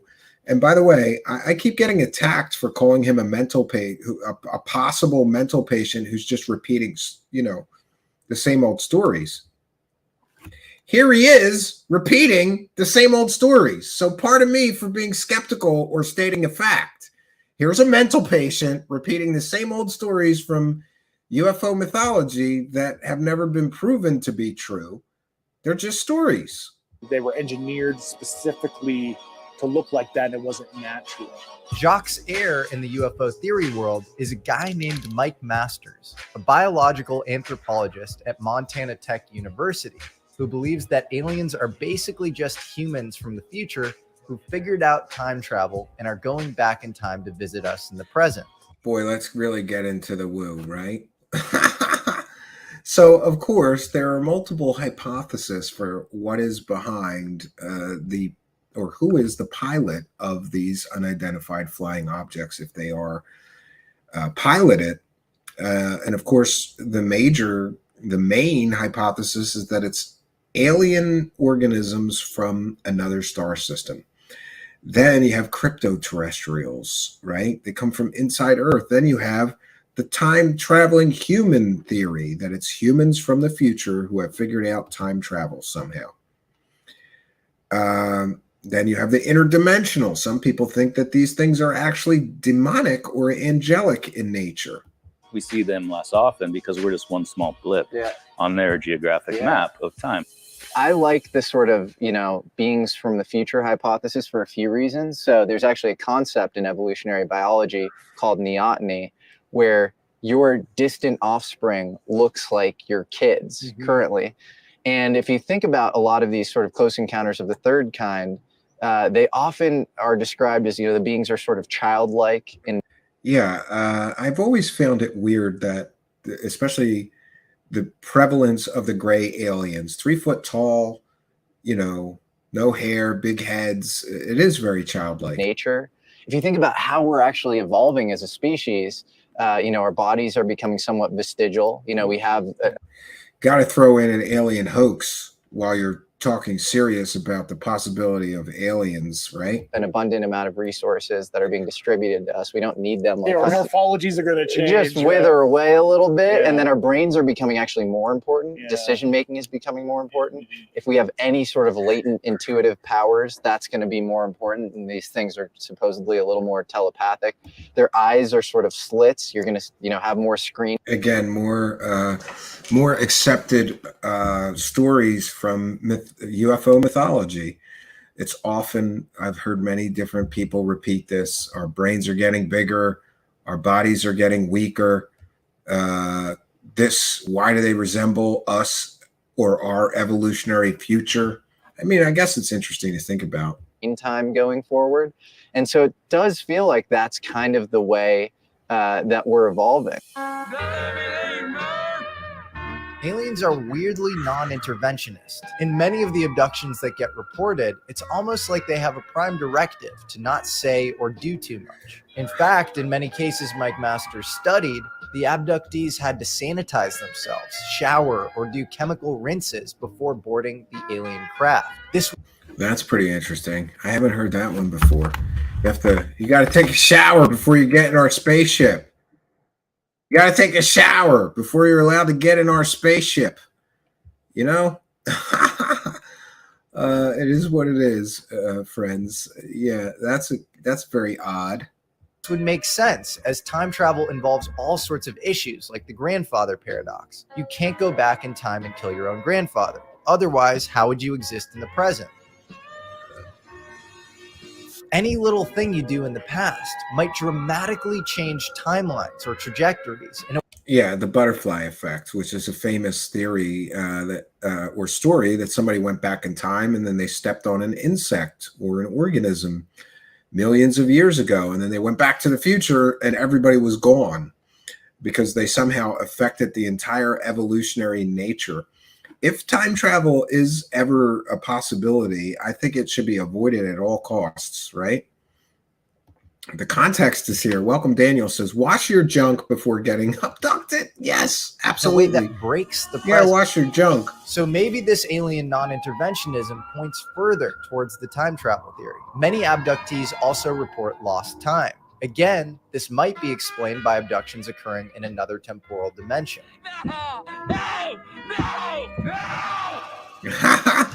Another temporal dimension. Another temporal dimension? Time's crazy because it's defined at some levels as the Planck length, right? Mm-hmm. Now we're going to get Dave Grusch talking about theoretical time travel stuff instead of the evidence of alien bodies, alien spaceships that he claimed that he had 100 days ago. Sorry, but this kind of stuff annoys me. Why don't you talk about the evidence that you have, right? Oh, he can't. So we're just going to hear more speculation. And this entire piece so far has been filled with a bunch of disconnected stories that may or may not have anything to do with one another. All kinds of theoretical physics and possibilities and hope-sos and maybes. And what do you think, Dave? You're an expert. Time it takes a photon of light to cross. And Planck length. And Planck literally, after discovering the Planck length, thought that would be the best way to communicate with aliens because it's literally the shortest length. It's like the unit. He would joke about that. So and it's all relative, right? It's based on your reference frames, especially if you're near a gravitational source. I've never heard that before. General relativity, teaches us that. It's interesting. I have heard a few people say you can only travel forward in time, not backward, which is bizarre.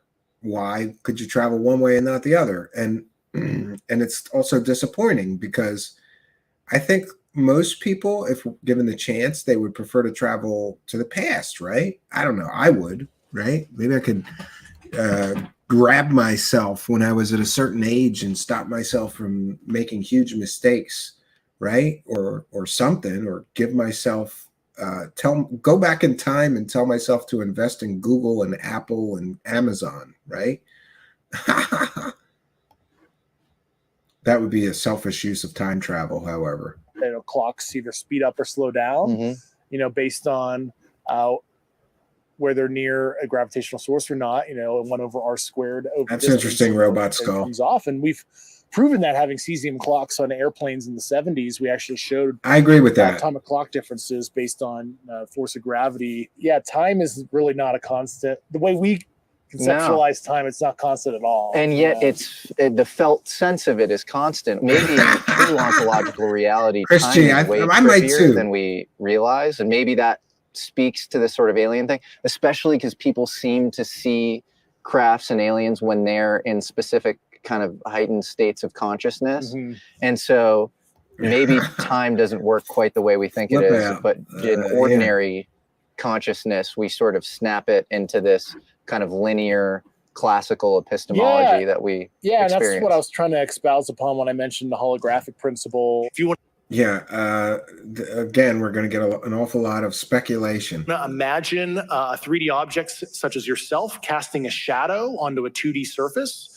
That's the holographic principle. So you can be projected, quasi-projected from higher dimensional space to lower dimensional. It's a scientific trope that you can actually cross. Originally, the holographic principle was created to explain how... And this is supposed to explain, I guess, interdimensional beings that are somehow interacting with the human species, I guess. Information is encoded on an event horizon in a black hole.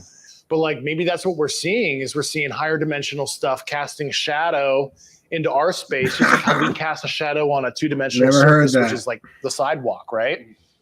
Well, if you were on flatland, you would have no idea that this crazy 3D monster was, out there. But all you're seeing is the shadow, and it's called quasi-projection. And maybe some of the UAPs are not even, they're here, but they're not actually from out there. Yeah. And I show you a tesseract because I and you are trapped in 3 dimensions. He claimed to be on Art Bell, yes. Is the shadow in 3 dimensions of a 4-dimensional hypercube or tesseract. This is it. Like if it exists outside of 4D, time, space, or whatever. Say this is, you have a 2D universe and this is a 3D object. If it intersects, you're just going to see a sliver of it. So you'll just see a disc. That would and this is where it gets incredibly new agey. And you hear those references, especially with secret space program people and ascension people, about ascending to 4D. Apparently, a great number of people believe that we live in a 3D reality, but other people live in a 4D reality. And you can travel down Ds, but not up Ds. It's getting awfully new agey in here. Makes sense, I think, in 2 ways. One is that a lot of people that seem to see crafts and sometimes, quote unquote, go inside of them, the inside is bigger than the outside. So the Doctor Who thing. For those unaware, I think that they stole this from Doctor Who. Doctor Who's been on for decades, and in Doctor Who, he steps into, something the size of a phone booth, and it's a huge cockpit inside. It's bigger on the inside than it is on the outside. And UFO people who routinely borrow story ideas from things like Star Trek are suddenly saying that there are objects that are only so big, but then you go inside and the inside is bigger than the outside. That's Doctor Who. I'm sorry, that's Doctor Who. And until I see evidence or proof that it's not Doctor Who, that's Doctor Who. Jacques Vallée describes a woman in San Jose seeing this, flying saucer. She walks in, she's in a movie theater all of a sudden. There was one case in good old San Jose. A woman had seen something over her house. It was a big gotta love him. Even though he just sold a totally fake story. There was this being, and the being took you on a staircase. I say, where did the staircase go? Travel up, says Paul Shields. Ascension, the side of this big traveling down D's. How would you that sounds dirty, Chris G. Well, like a movie house, like an amphitheater. I said, that's bigger than your house. Why is the inside bigger than the outside? And so this is a constant sort of, again, if we're looking for patterns, and that's like a good way to kind of theorize, you know, that would make sense if it's this shadow casting sort of thing. And that almost sounds like a physical translation from lower to higher dimensional space. That seems to be what's going on there. And Paul I don't Shields know loves if we the have a double good D. framework on how to smoothly do something like that. I don't even know.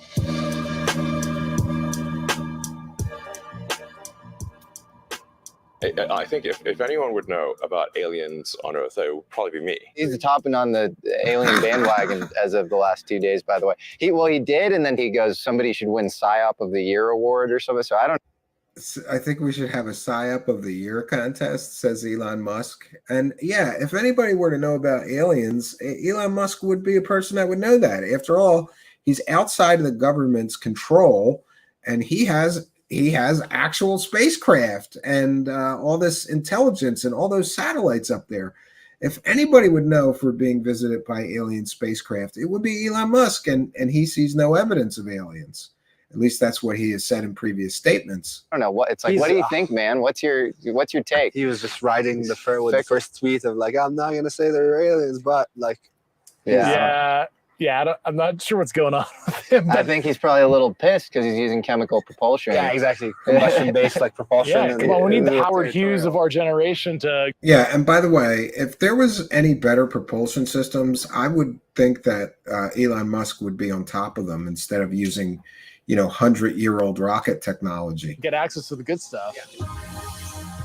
I've always found it fascinating that America's real-life Iron Man, its most impressive industrialist, seems to be so sure of the fact that we're in a simulation. The odds that we're in base reality is 1 in billions. But doesn't like entertaining any possible sight. Yeah, Elon Musk is real big on simulation theory. And I got to tell you, if you really want to scare yourself, go down that rabbit hole late at night. Oh, simulation theory. We haven't really touched on that too much here, but we're going to do a whole show on simulation theory because there are some freaky things. And again, just like there's incredibly well-educated, incredibly intelligent people who believe in aliens, there's incredibly well-educated people, very smart people who believe that in simulation theory, that we're all living in a false reality, a simulation. That's a scary thought to ponder. Sightings of aliens. If we're in a simulation, why aren't you doing any speculating as to who simulated us? I mean, if they show up, I'm like, great. Okay, now this is new information. The conventional story, especially after the Copernican revolution, is that the Earth is a lucky accident that allows for life. You do have sort of weird aspects of reality, like the anthropic principle. Like the idea of Planck's constant was slightly different, or hydrogen bonded with oxygen in a different way that didn't form these perfect crystal structures. Ice wouldn't float above water. Usually solids sink below liquids, and we wouldn't have a habitable Earth. Yeah, it's incredible to me how incredibly well dialed in all the dials of the universe, and especially Earth, worked. I mean, that's why I believe at least in an intelligent creator, because or intelligent design at the very least, because it'd be an awful lot of accidents for this to all happen by accident. And so you have all these sort of things in physics that if they were slightly different, we wouldn't have this sort of Goldilocks, perfect habitable zone. Oh, yeah. I mean, Earth's like very finely tuned, right? The temperature gradient is just enough. Right? Is that a coincidence, or did aliens set this up? I don't know. You could even think of like Heisenberg's uncertainty principle, where you can't measure position and momentum at the the same time, as like a computational caching function. Oh, interesting. You can't compute everything. Yeah, your RAM's not that good, so. Yeah, I've often thought that the dials of the universe are set a little too perfectly. And if one little dial out of millions was just a little bit askew, life would not have originated in the universe. And that's a strange thing to ponder. And I think especially for somebody that's an atheist, I don't really understand. But maybe it's just my Catholic upbringing, and how it was drilled into my head that we were created by God. I can't really ponder the whole universe being an accident. That's just me. And maybe if we are in a simulation, our perceptive capabilities were artificially limited by the simulators. So what's all this stuff? Now he's throwing simulation theory in here. We just got done yesterday. At the end of it, there's a huge conspiracy theory in this that people created string theory to throw everybody off of anti-gravity, and that would require the cooperation, essentially, of every physicist and scientist on Earth, right? All right, we're all just going to look into this string theory thing, and we'll leave anti-gravity alone because you guys want us to work on string. It doesn't make any sense. Now we got simulation theory. We just had time travel. It's getting so deep in here. Why not just get the evidence from Grusch that he claimed he had 100 days ago? See between 400 and 700 nanometers. It's like they don't have any. Grusch has no evidence, so we just got to keep throwing all this crap out here. Of the electromagnetic wave spectrum. We only hear certain frequencies. That's why dog whistles are inaudible to humans. If we really wanted to create safe artificial general intelligence, we might initially experiment with artificial life so limited in its perception that it doesn't even know we exist. So it definitely can't hurt us. Forward-looking infrared caught the famous Tic Tac video in 2004. What if we had infrared sensors, or for that matter, gravity wave detectors in our pockets? How many more sites? Well, there are gravity wave detectors on Earth. And by the way, that's another argument for why Bob Lazar's spaceship stories don't work. Because if a spacecraft or any craft on Earth operated the way Bob Lazar claimed, then those gravity wave detectors on Earth would detect those gravity waves, and they never have, nowhere near Earth. So that's a problem. Sightings would we have? That explains why UFOs are disproportionately picked up by military bases. It's the robust multisensory detection that you find on those bases that makes all the difference. There is no understanding of alien visits that has them only visit restricted Navy airspace to be picked up by pilots. That's an absurd. Yeah, and by the way, I'm not defending anybody, but Neil deGrasse Tyson makes a lot of stupid statements. I'll just put that out there. I think, he means well, right? But he just says a lot of blanket stupid statements, like they only appear on military bases. No, they don't. There's sightings all over the world. There's more evidence when they appear over military bases. Observer and collection bias issue where you have all the eyeballs and all the sensors in those areas. Sure, that's a good point. If you were to do an activity-based intelligence across the globe, if we actually could have an open and honest kind of collection system. Yeah. I think we'd probably see some hot spots that don't even make any sense. I don't like throwing shade, but like Neil deGrasse Tyson, right? Oh yeah, he's made. Oh, this is where he like challenges Neil deGrasse Tyson. Made up his mind. I've read his tweets, and I'm like, dude, you have a PhD in physics. Where's your curiosity? I can't even believe. Yeah. There's no evidence that would convince an authentic skeptic. I have credentials too. Yeah. And I'm happy to go toe to toe with you. Yeah. If he wants to debate me, I'd be fine with that. Oh yeah, that'd be great to see. Maybe Neil deGrasse Tyson could ask you for the evidence that you claimed you had 100 days ago. And boy, he's looking a little full of himself as he's issuing big challenges to world-renowned scientists. No matter what I think of Neil deGrasse Tyson, he is a world-renowned scientist. Let's do it. When I started studying physics in college, and I became an Intel guy, and I got briefed a lot of programs.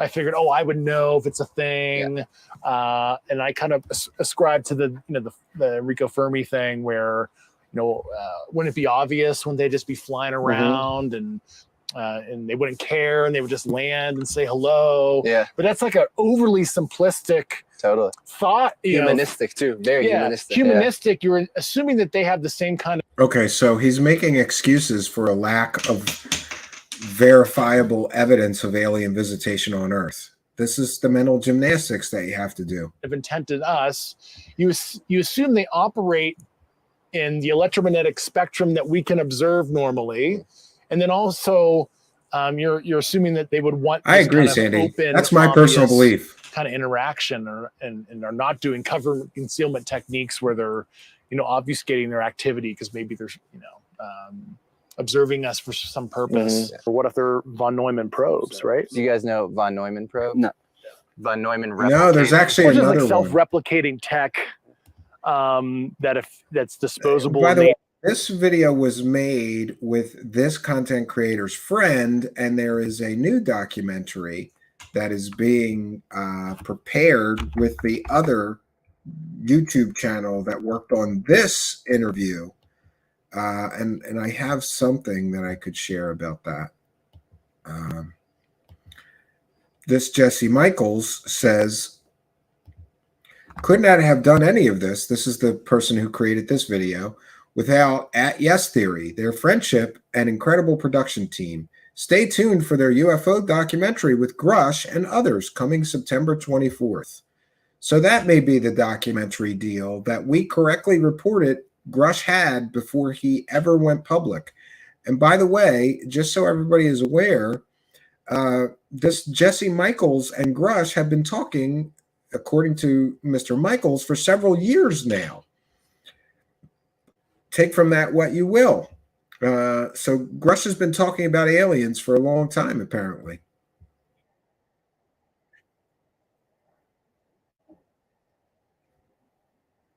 Oh, 1 second.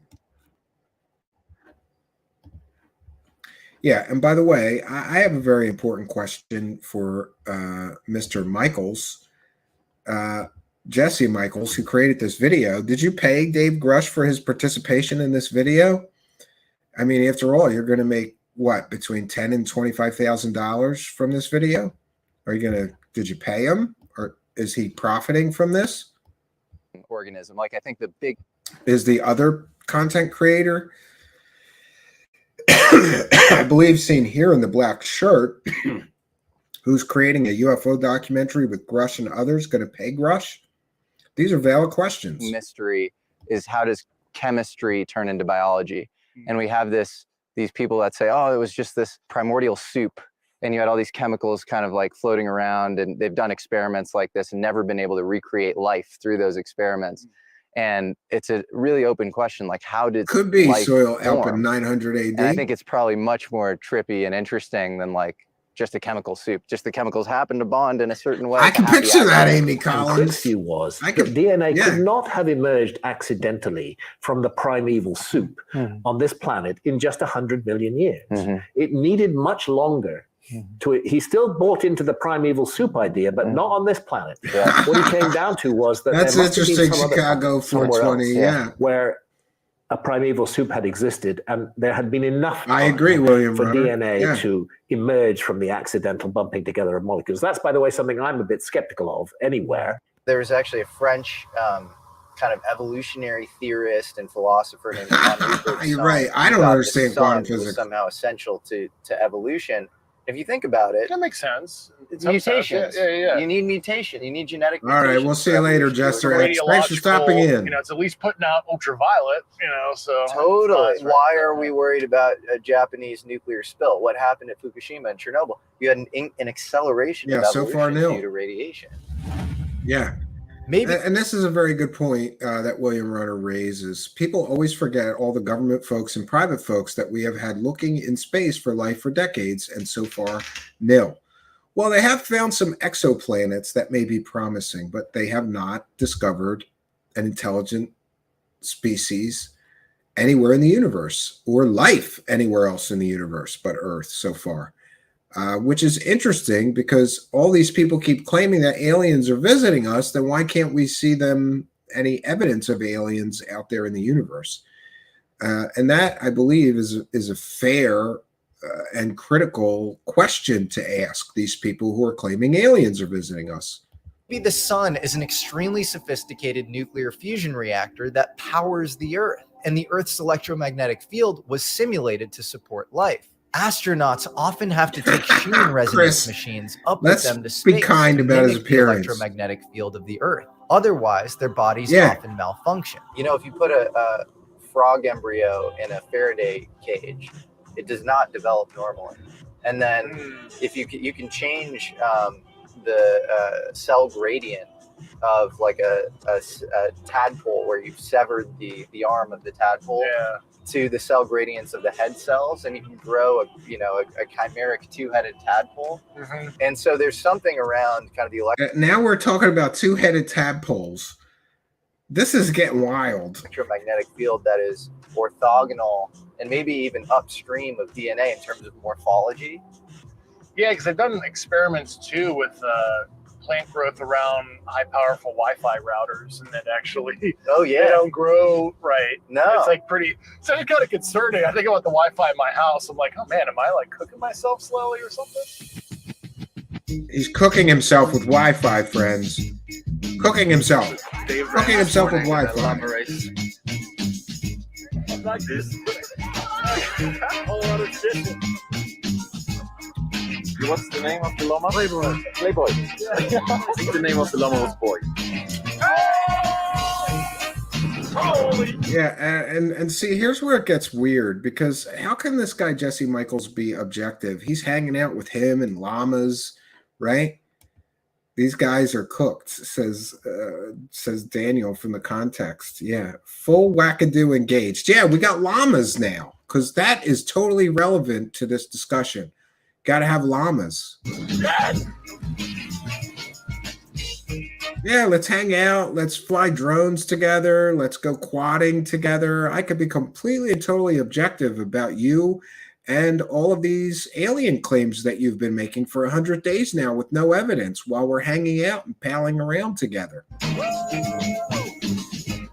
You recognize me? This is Stefan ATV. Represent. Over the past days, you shared with us that you were diagnosed to be on the autism spectrum. How has this served you in your life and in your career, and how has it hindered you? Yeah, I mean, I didn't know. Well, this is interesting because here is we've heard other people claim that he has autism. Now we have the admission from him himself that he has autism. And sorry, not sorry, I think that's relevant to his claims, especially when he has provided no evidence of his claims for 100 days now.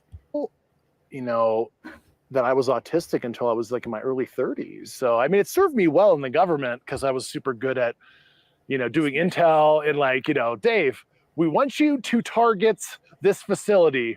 Okay, you have 6 months, figure out everything, and of course I do. And it's, that was very good. But I think, especially if you're trying to maintain relationships and stuff, and how to read people's emotions and how to show your own emotions with, autists, especially if you're, deeper in the spectrum, when you get Asperger's and that kind of stuff, you don't know how to even present your emotions in a way to a partner or, a spouse or whatever. He would come home and tell me like general stuff, and I'd be like, yeah, that makes sense. Yeah, there's probably aliens. Like, that makes sense.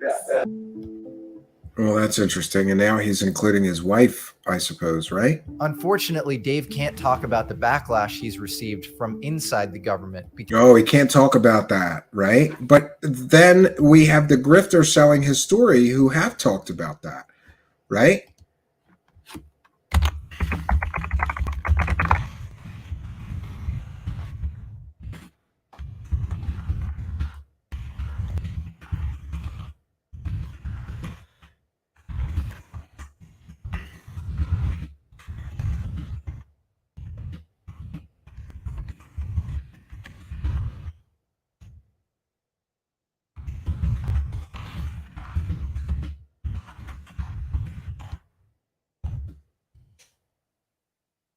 All right, let's continue along, I suppose. Because of an ongoing investigation.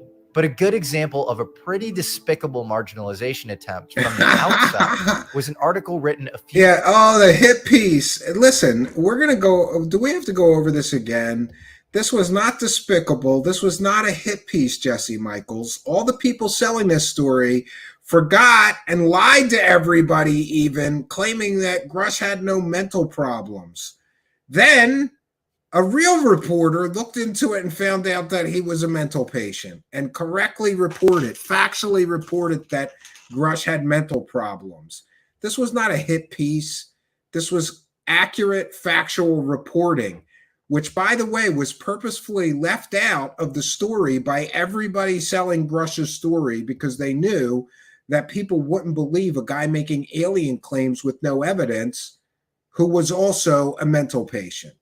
2 weeks after the hearing by The Intercept. The article describes Dave's hospitalization back in 2018, an episode of alcohol consumption and suicidal ideation that led to a 911 call. But the article failed to mention any of the factors that led to this incident. Yeah, definitely experienced some really nuts stuff. Not only has Dave been very open with us and other media about his PTSD from... Yeah, he was open with the media. He was open about this being the case with everybody that he talked to, and they all left it out of the story, all except for one reporter, Ken Kleppenstein, that people accused of doing a hit piece on Grusch.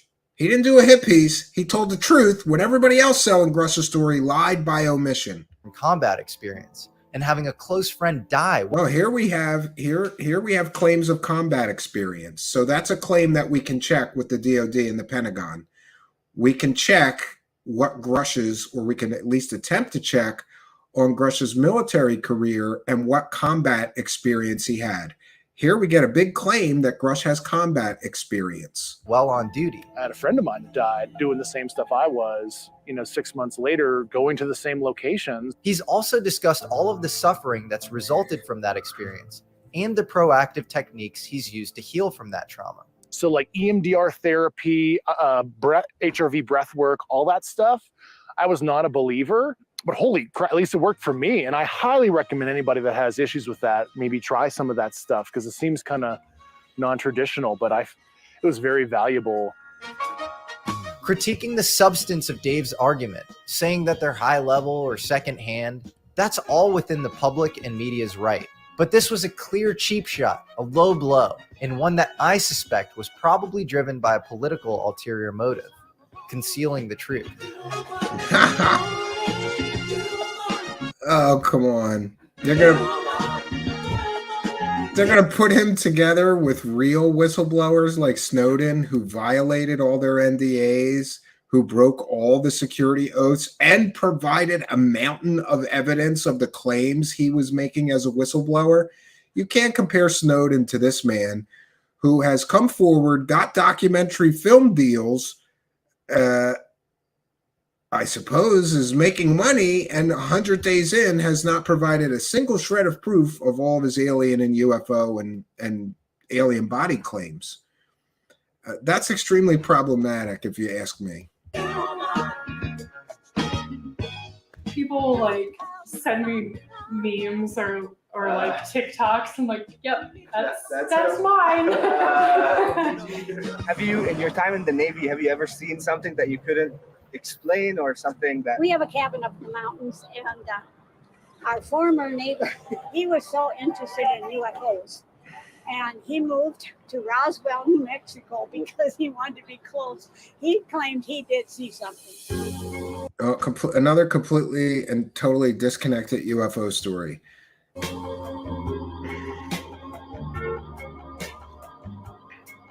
Another question that I always get is like, why is it always an American thing? Like, why is this always happening in America? The phenomenon's global, 100%. Like, I mean, you look at... Oh, and here we're about to see a very deceptive tactic used, because Grusch is about to talk about Russian UFOs. And while Grusch is talking about Russian UFOs, Jesse Michael or his crew put a picture on the screen purported to be Russian UFOs. That's actually a building with lights on it that's round, that is in the United Kingdom, not Russia. So this is, another part of the deception. Aerial schools, Russians have reported stuff. That image right there is not an image from Russia. That image is of a building, a round tower that's very flying saucer-like, that's in the United Kingdom. That's what that is. That is not a Russian UFO as being displayed here or presented as. So that's very deceptive. The Chinese have what they call the Journal UFO Research, which is a published periodical in the People's Republic of China. And you got to remember, the CCP does not allow fringe beliefs. Bros on a vacation, Ganja. And, Absolutely. It's basically tacitly endorsed. That I've heard. Wi-Fi isn't good since for I think you. the late 90s, I want to say. Do you think the three-body problem, kind of the dark forest analogy of aliens, was maybe sort of a form of soft disclosure from the Chinese government? I mean, I don't know for They're getting real close. They've allowed this Chris G. sci-fi series to be published by this Chinese author. That's like pretty trippy. Really true. And I don't know, maybe that's a way for the Chinese government to acclimatize the populace. You do note in the South China Morning Post, I want to say it was June 2021, and they had an article like, oh yeah, we have a UAP task force too. We're using AI ML to look at UAP sightings. And that's really been their own overt messaging on UAP, at least to an English speaking kind of audience. So, oh yeah, we understand it's a problem. We have a task force too. Isn't what's happening very interesting, but again, more speculation and no evidence. Gabber Beast TV is here. So why is Dave Grusch lying for? Well, I would assume for profit, fame, clout, whatever. What does he have to benefit from all these lies? It's all secondhand information. He saw nothing. He saw some nothing burgers with double cheese. Yeah. It is what it is, though. We got 15 more minutes in of Ukraine, this. kind of an argument against the practical application. We're gonna make it through. We're gonna make it through this whole thing. Wanted it kind of This definitively win. Crap show. And you had this kind of faster than light travel thing. Well, you'd have to be willing to reveal your ace in the hole. It's Grusch. Tech, because once you use it, then you burn it, and then now everybody knows. Gotcha. Perhaps this is a good time to talk about the frame of the public debate on UFOs, which is frustratingly stupid and simplistic. It's frozen between a sensationalist, indiscriminate belief in everything and smug, elitist dismissiveness. The whole conversation is... Yeah, I try to run the middle line between those two things, right? The middle path. If you study Eastern philosophy or Buddhism, the middle road is usually the right one, not the extreme one way and not the extreme the other way. Is basically, is this a psyop or is this real?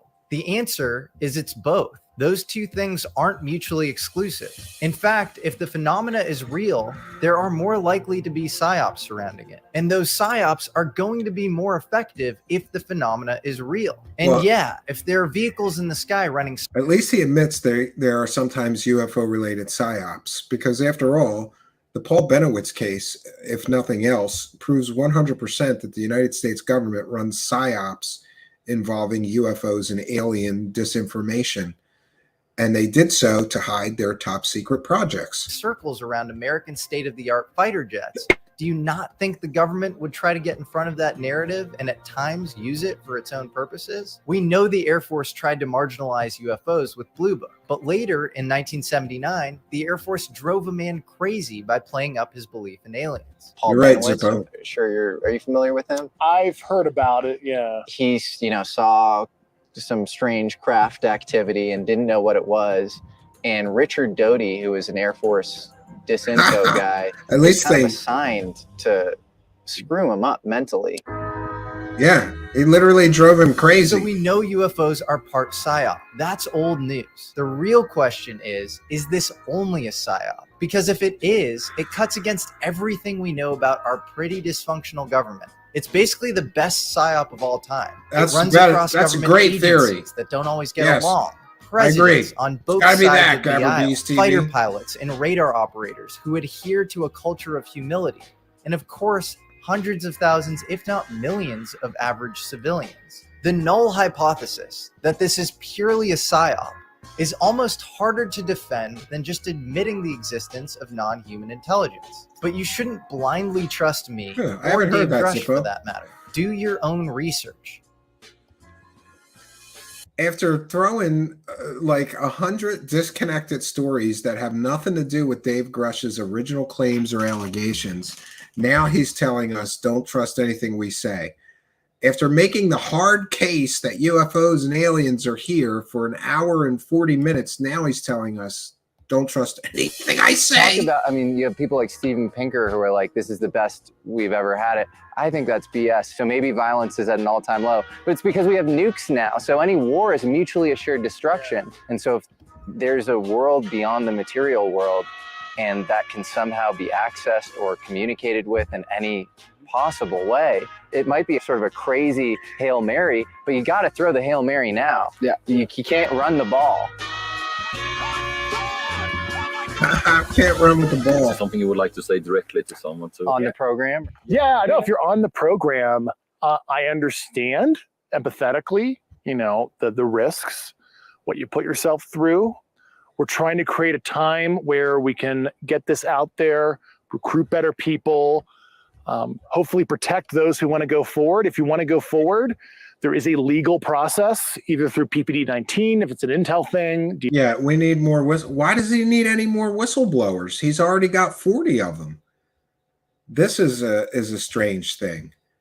If you already had 40 people with smoking gun evidence and proof of alien visitation and life on Earth, and you've interviewed them all, you've got all their evidence, even though you can't show us any, right? Funny that. I got all this evidence. I interviewed 40 people, first-hand witnesses. Can't show you none of it. Not a single shred of it. Can't show any of it. Now they're going to beg more whistleblowers to come forward? Why would you need more whistleblowers? You've already got 40 of them. This, more than anything, proves that they got nothing. They're still fishing for stuff that they can use to sell these narratives, in my opinion. Other inspector generals, you do have the right to go directly to Congress. And then, of course, some of the senior leaders that have known about this stuff, and I understand they were in positions where they had to make decisions just like anybody else, and they're not at the top of the pyramid. So he's giving them a pass for a huge cover-up and a conspiracy? I think the time is right to cement maybe your final legacy and to help out, even though I know there'll be... This is Lou Elizondo language when he recruits people for his, secret missions, right? Secret missions.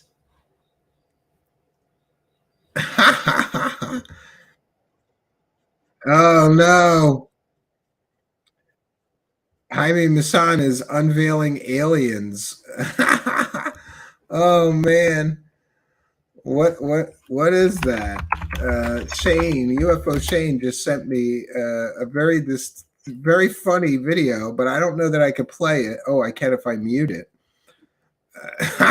Apparently, they brought alien bodies of some sort, the Nazca mummies. Oh my God, that's what somebody was talking about. All right, we're gonna have to. We'll get to that. We'll get to the alien bodies in Mexico in a moment. You wait till you see this crap. Some admittance of, maybe decisions you've made that you wish in the past maybe you didn't make. But I think it's time to move forward, and I think we'll be stronger as a nation and as a world. I think it's going to enhance national. Why does he need anybody else to come forward? He's already got all the evidence. They all claimed he had all the evidence 100 days ago. Security, enhance peer competition policing so people aren't doing things unethical and immoral. If everything's in secret, everybody can get away with things that might be illegal, unethical, immoral, and hold our adversaries accountable publicly if this is a thing that we acknowledge. And once again, nuclear physics, broadly studied. Nuclear weapons development, that's classified. So that's all I have to say. It just come on. Do you think in some ways UFOs are like... Yeah, so he's telling people, hurry up and come forward and drop your evidence, even though I won't drop any. Rorschach test. And the way I mean that is that in some, you could use them as an auspice to sort of clamp down and create one world government or something, and create extra surveillance and say this is this big threat, and we're not at the top of the food chain and they're apex predators, and we've got to be careful, watch your step. Or they could be incredibly libertarian because it's like actually terrestrial governments aren't as powerful maybe as we thought that they were. Well, that could probably be true. I think it could go in either direction. Yeah, or it's just like they're just simply waiting until we generally care about that. We've just we look at it, we're like, huh, that's interesting, and then we go about our day, and then we don't even integrate the phenomenon into our lives.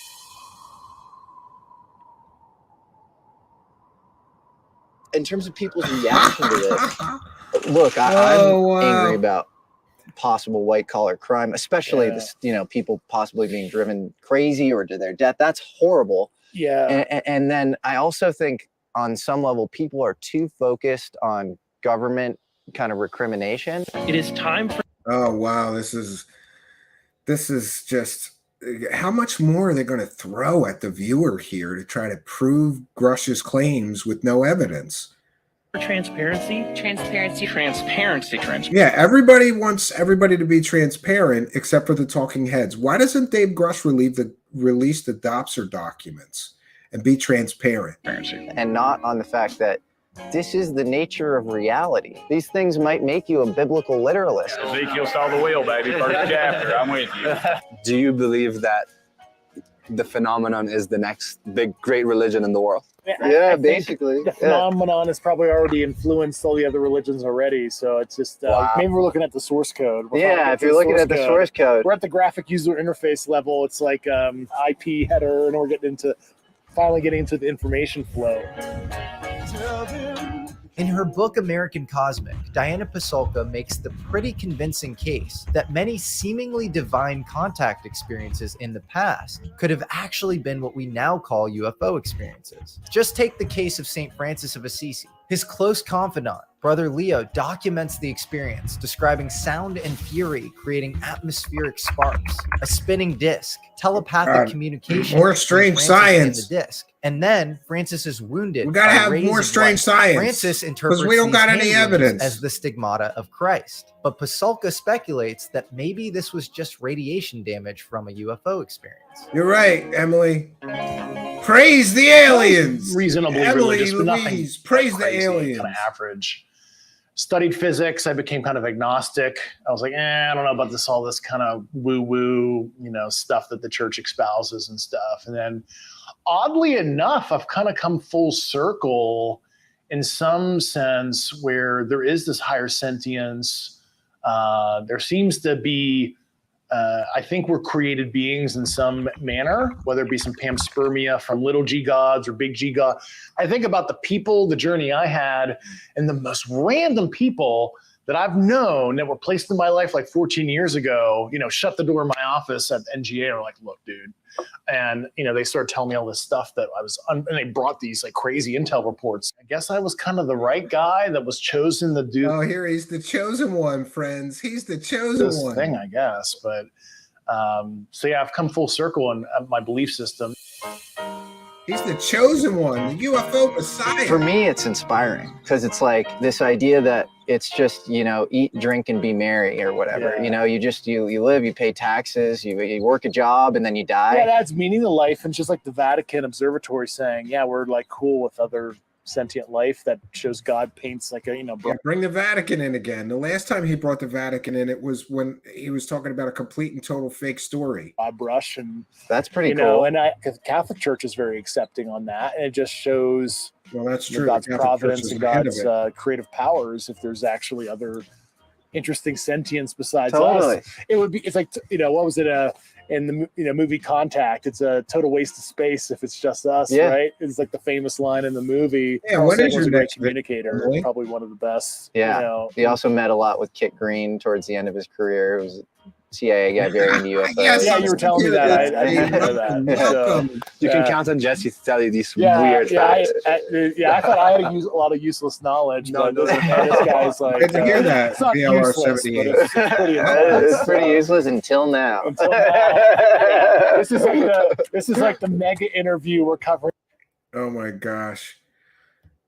Every potential trippy / esoteric / conspiratorial thing at once. This justifies me being paranoid in my room. Yeah, this so-called interview is more like a documentary full of bull. Reading about weird shit. Yeah. It's bull, speculation, and unproven stories of the past regurgitated and repeated. And being criticized by friends and colleagues for years. Yeah, this is like... And a lot of extra science scoop thrown in speculation about everything.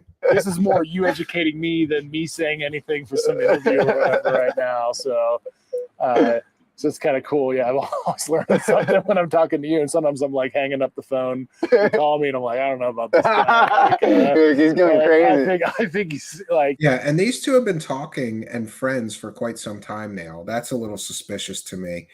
You can't be objective as a journalist if you're too friendly with the subject that you're studying or investigating. really going deep. Where I think he's losing his grip now.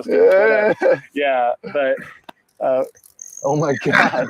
That was a crazy hummingbird. That was a crazy hummingbird. Maybe it was DARPA spy cam or something. Oh man, that's a good sign, bro. It shows my mind versus yours. 2-hour documentary. Science and religion together in a way that these two things have been sort of cleaved or bifurcated since the Enlightenment. No, Chris, I believe that they backed off of Grusch because Grusch and the government are literally investigating them by their own admission for leaks that they're putting out in their stories that sometimes come from allegedly classified sources.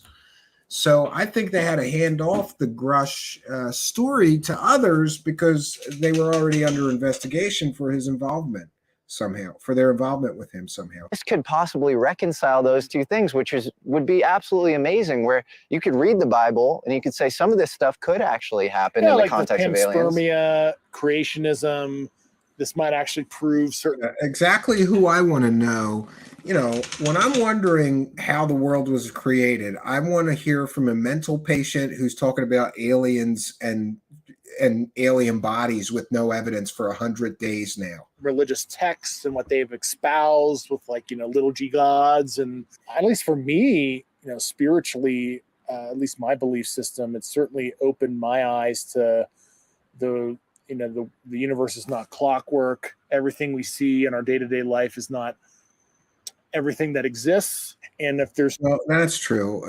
Anybody that has a religion believes in a material world and a spiritual world. Truly other sentient intelligences. I mean, it just inspires my curiosity. Like, I'd like to know what their belief systems are and how maybe we'll find out that matches with ours, and it actually bolsters our, maybe we can ascend to the per year. Oh my God, they're talking about ascension now. How new agey has this gotten? And funny, I think Emily Louise from Weird Reads by Emily Louise posted this clip or said that this was her favorite, where they start talking about ascension in 5D video in the Berkshires. Yeah. You want to repeat it, Amar? Yeah, I mean the ending result is the universe ignoring us because we're not at their level yet. We haven't reached that height of awareness as a society, as a people. This guy made that garbage piece. It's an opportunity for us to examine ourselves. This guy's a total garbage peddler too. To figure out why we have not been a part of this bigger ecosystem. Interesting friend visiting us as well. An alien visiting? Non-human intelligence? Non-human intelligence. We have evidence of non-human intelligence. Yeah, this is the only evidence of non-human intelligence they've showed us so far. We're an hour and 47 minutes in. They've showed us no evidence of Grusch's original claims that he made almost 100 days ago now. It's staggering to me that you can make a 2-hour interview documentary and just gloss over the fact that this man made huge claims about aliens, alien bodies, spacecraft, and all of that, but he can't show us any evidence. So we'll just talk nonsense for 2 hours straight. One of the most powerful witness testimonies that I've seen in all the interviews that I've consumed over the past 3 years was one of the girls from the aerial school case when Dr. John Mack was interviewing her, and he's trying to understand how the telepathy was working. And then she goes out of nowhere, I think in space there's no love, but down here there is. Well, that's like the near death experience. Oh, now we're on to near death experiences. Man, how much junk are they going to throw in this thing? We've got time travel. We've got string theory was purposely put into the world to throw everybody off of real physics and anti-gravity, which was getting close. We've got near-death experiences now. Proof of heaven by Eben Alexander, medical doctor. Yeah, he has a very interesting scientific outlook of his near-death, and that was like this, like overarching, like loving energy, something when he ascended to this. It sounded like, oh, well, here we go. The word ascension again. This is sounding like an episode of David Wilcock's show right now. another like dimensional plane, if you will. His same stuff David Wilcock pushes: near-death experiences, ascension. He had basically fasciitis love in the and brain, light, where it was like, he had, right? He was probably going to be brain love and dead light and survived, but he miraculously came back and he was totally fine. But all this knowledge and all this stuff he experienced. Well, that's a super common thing in alien abduction experiences, whether it's the aerial school or Commander George Hoover of the Navy actually talked about this. Aliens often come down, they say, you don't know how powerful you are. You don't know. Yeah, the Space Brothers theory. Now we're into the Space Brothers. Jeez, man. I'll give them this. They sure threw a lot into this 2-hour presentation of nothing burgers. Know how amazing and powerful you are. And in a lot of mystery rituals, like, the Eleusinian mystery rituals and others, you experience sort of noesis, or Art Lewis, you're correct. They threw everything at this, just everything. But you experience knowledge of your primordial soul, and you get this sort of loving state, and then you come back down, and there is this sort of a la Jesus translation function issue, where he's known to speak in riddles and mysteries. There's a great book actually called Flatland by Sir Edwin Abbott. That's super classic. In the late 19th century, where it's like if you were a 3D person speaking to a people, I don't think they wanted him in 2D plane. Yeah, there's bad blood there. Plato's cave. Like, you see the light, you come down, you can't really tell people, and then you get persecuted. You're right. Well, yeah, he Emily, said we're going to cover that next. Knowledge, he understood it when he was in that plane. But when he came back and was trying to verbalize it and write it down, he could not find the human words to translate it. Yeah, I remember that. Almost like our symbol rate is too slow to communicate the information effectively. Oh, we can't communicate with the aliens. So wow, friends. We're living in a very interesting. And now it's going to end with no evidence from Dave Grusch. 2 hours of wasted opportunity. Yeah. No evidence at all. It goes, and you're playing a massive part in it. So I appreciate everything. Your service, just on a fundamental level, and look at they're all. Why don't they all just blow them already? And Jesus you're a real Christ. example of like a modern Mr. Smith Goes to Washington, and you're not doing it in this sort of totally reckless wrecking ball sort of way. You're going through the proper processes. No, these are the excuses for why he has no evidence. Real whistleblowers break oaths, break security clearances. They don't care about their security clearances being preserved, and they drop all the evidence they have. So far, Grusch 100 days in, he's no whistleblower. A whistleblower that says, "Hi, I'm a whistleblower," but then they don't give you any evidence for 100 days. It's not a whistleblower. Doing things legally. Look up the technical definition. And you're doing it strategically, time after time again. People just get like neutered when they're in government, and you are doing a big thing. So it's cool. Oh, he's doing a big thing. All right. This may be the biggest bluff in the whole history of big bluffs for young people to see. Oh, look at everybody's going to applaud him. They love bomb him. Look at that. And look at this, right?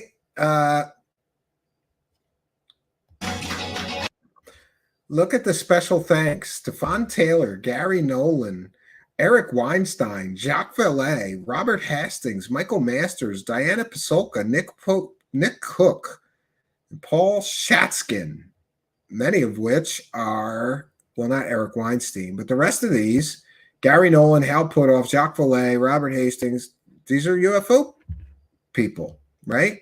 So thanks to them. All right, friends, we made it through. And now let me do something real quickly. We may have a special guest joining me. Oh, he's ready. All right, good. All right. Just breaking. This is breaking news. Breaking news, friends.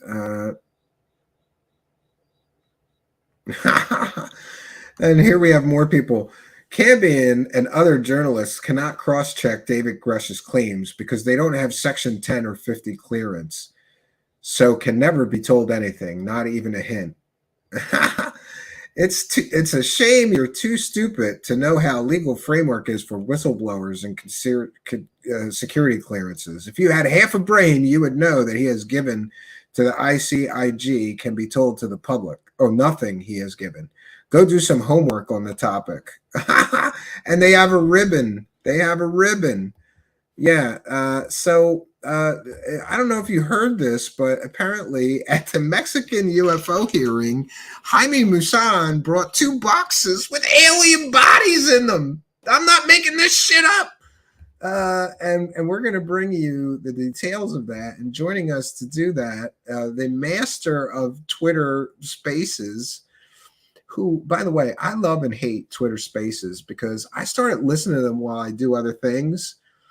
But and our guest tonight will agree with me that occasionally people start talking shit about me in Spaces while I'm just supposed to be doing something else listening. You know, like I was working on the cabin.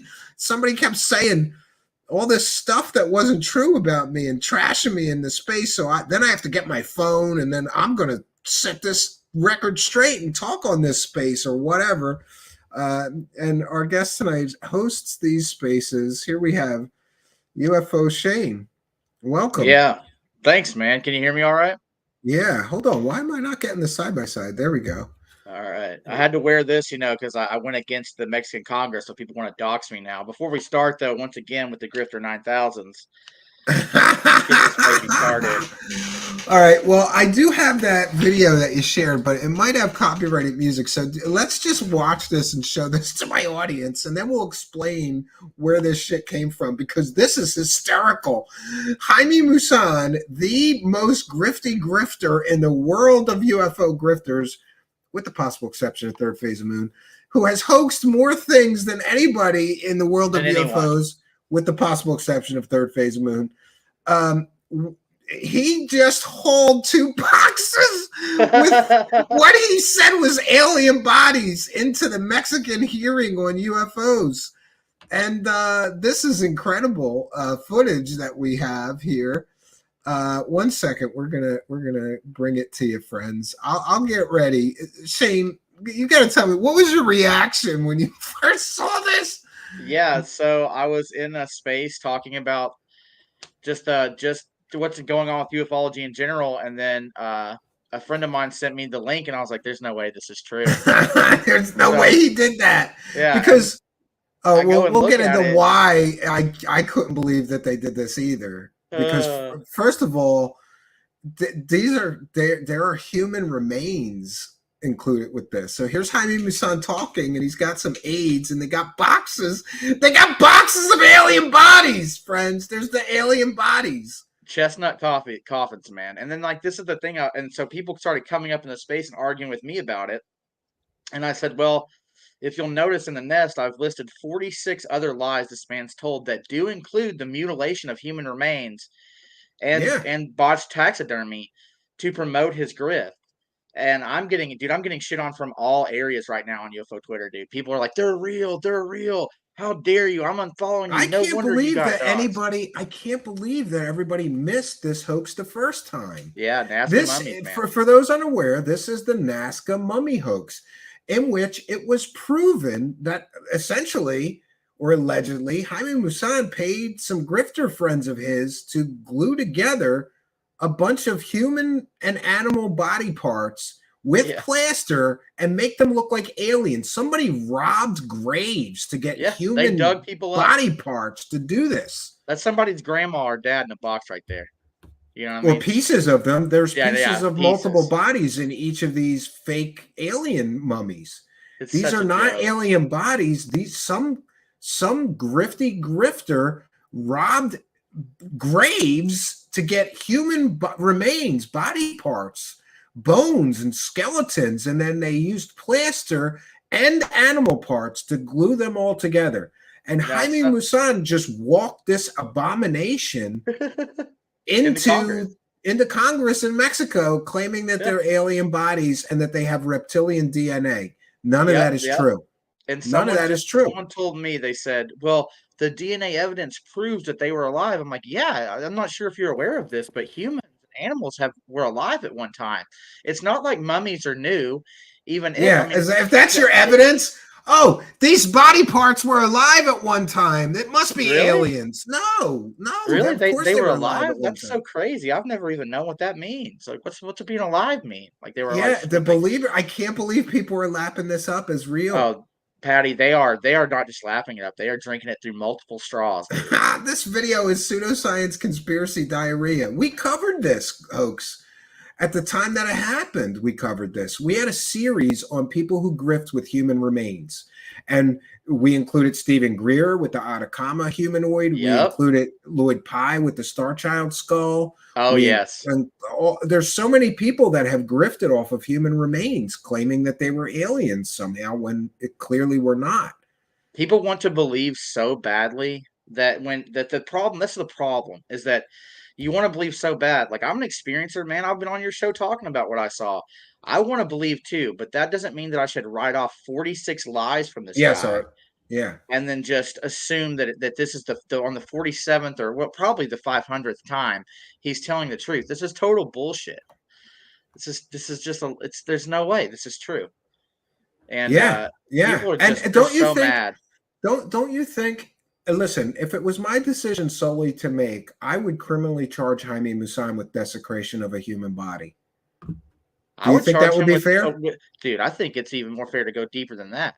Someone asked me, what do you think he's just doing this for money? And I literally said, I paused for a second. I was like, he's the most famous dude when it comes to this in all of Mexico. Yes, of course he's doing it for money. What other? He's making a bank off this. Like, people just think people aren't making shit tons of money off of this somehow. Yeah, and by the way, I got in trouble, Shane, because I once said that I believe that Latino people are more apt to believe in superstitious things. I got really attacked for that, but that's the truth, though. I believe it's the truth based on my experience doing shows. When I did shows, we did stage magic shows and illusion shows, and many Mexican people or Puerto Rican people would come up to me after the show and say, like, "Oh, Diablo," meaning like I made a deal with the devil to get superpowers.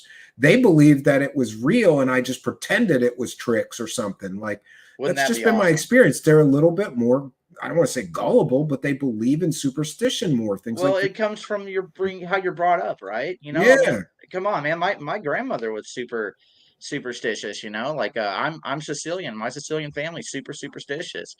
It's wild to me though that this right here. I literally saw a post from someone. I can't believe they have that. They even brought coffins, man. They got props for this. His post said NASA 0, Mexican Congress 1, Viva la Mexico. And I literally put down below in all caps, what the hell are you talking about? They just wheeled out fake alien bodies. They just wheeled out They just wheeled out fake alien bodies, but the worst part is that people lapped it up and believed it was real. Bro, they're drinking it with they went and got like metal straws, welded them together, and just sucking I can't it all believe up. that everybody missed this the first time. And for the benefit of those that may have missed our previous coverage, it was called the Nazca mummy hoax.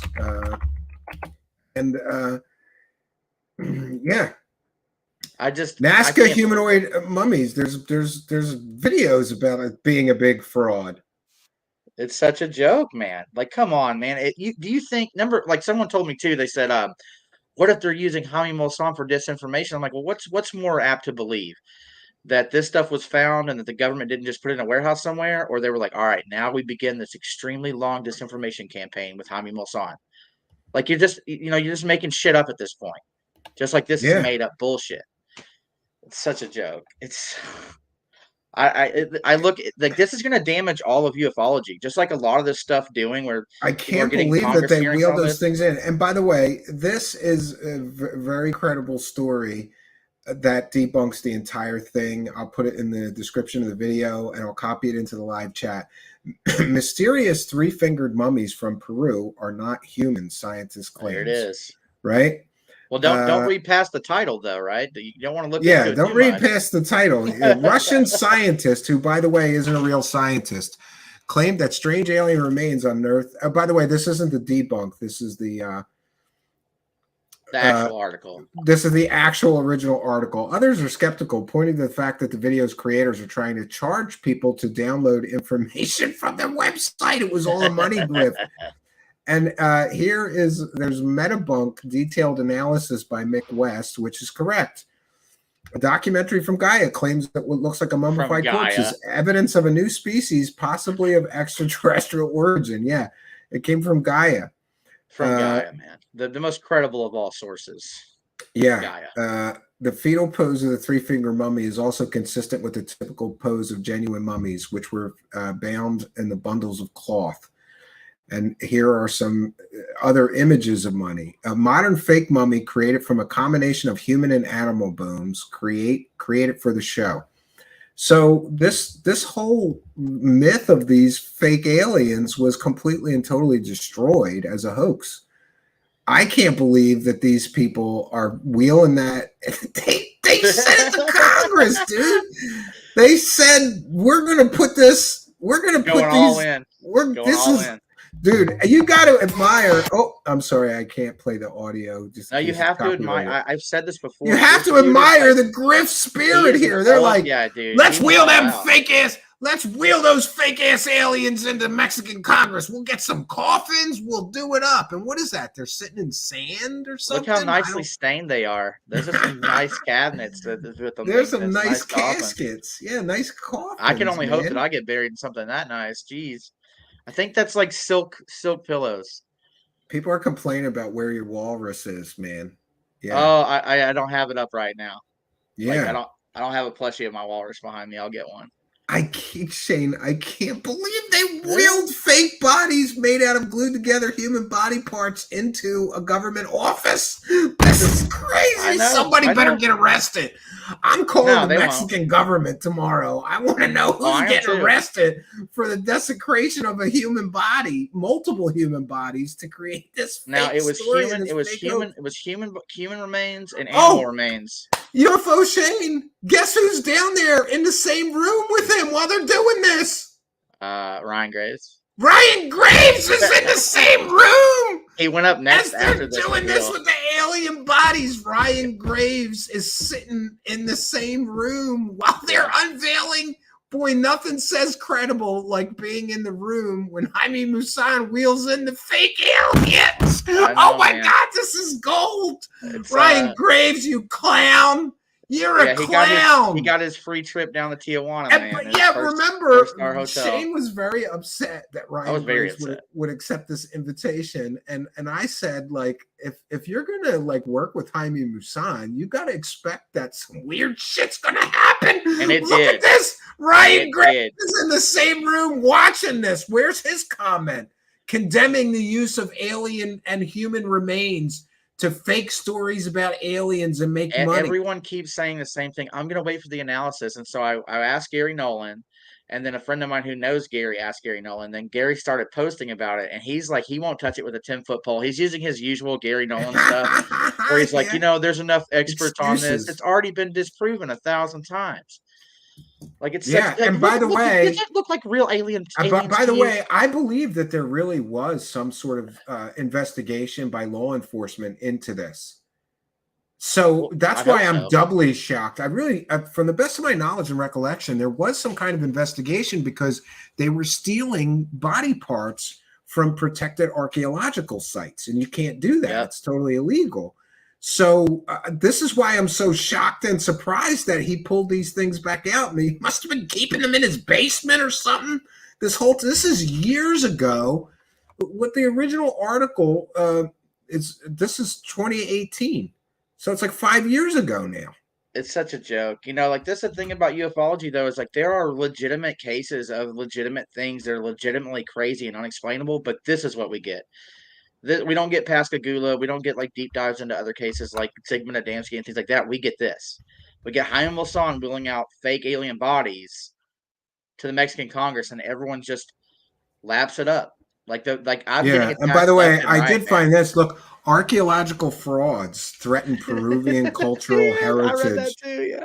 Curious case of supposedly alien mummies in Peru strangely led to a congressional proposal in a country with rich historical traditions of ancient cultures. More recently, endemic corruption. Fraudsters have exploited both in numerous international fraud schemes, including related to the country's treasured antiquities.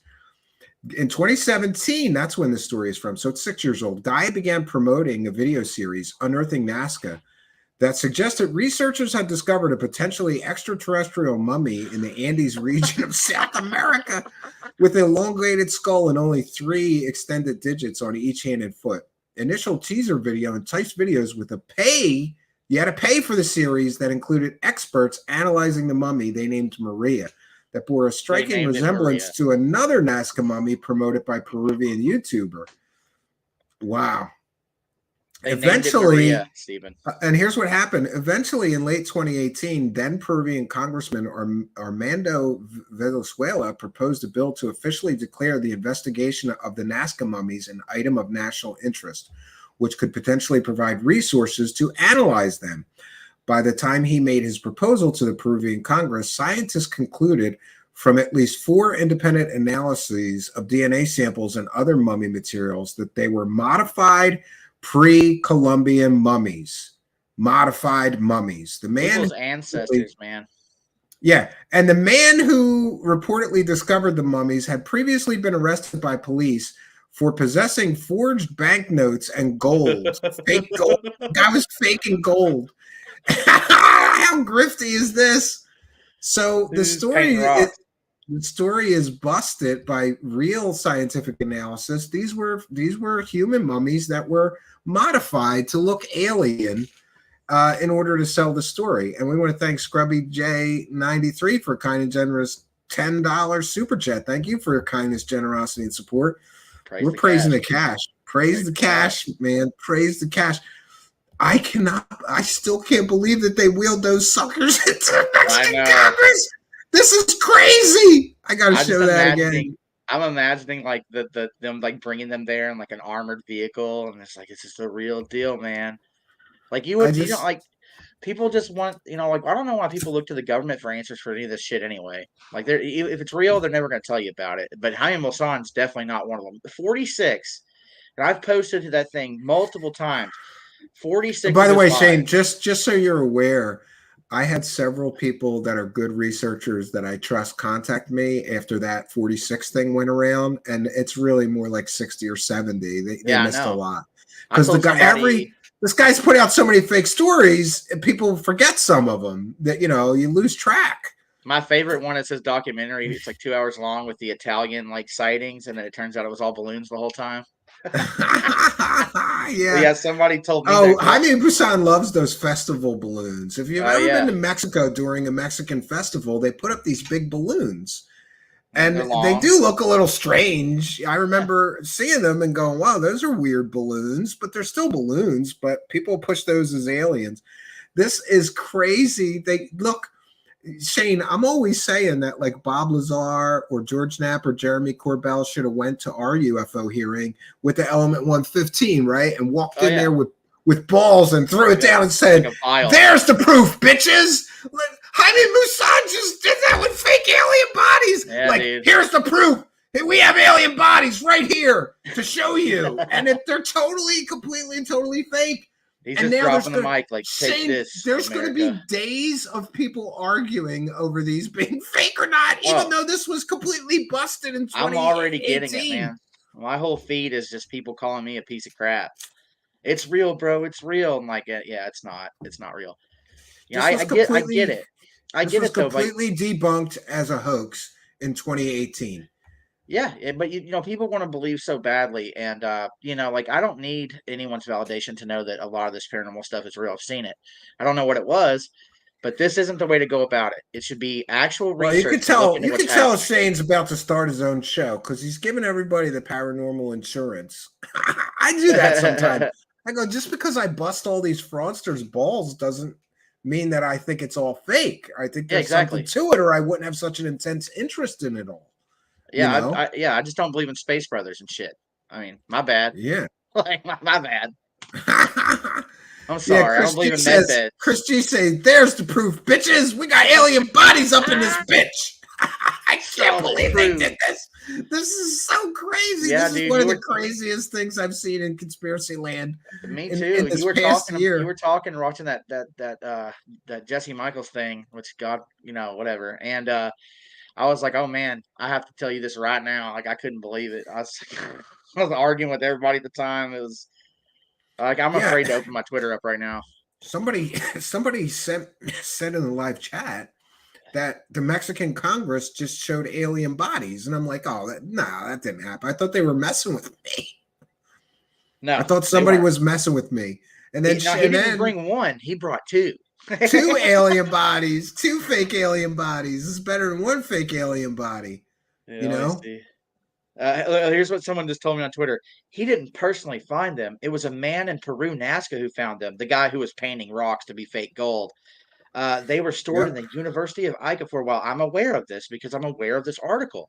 So that's another thing. This is literally what someone just told me. This is the defense, but they won't go and read the articles. They'll just read the first article.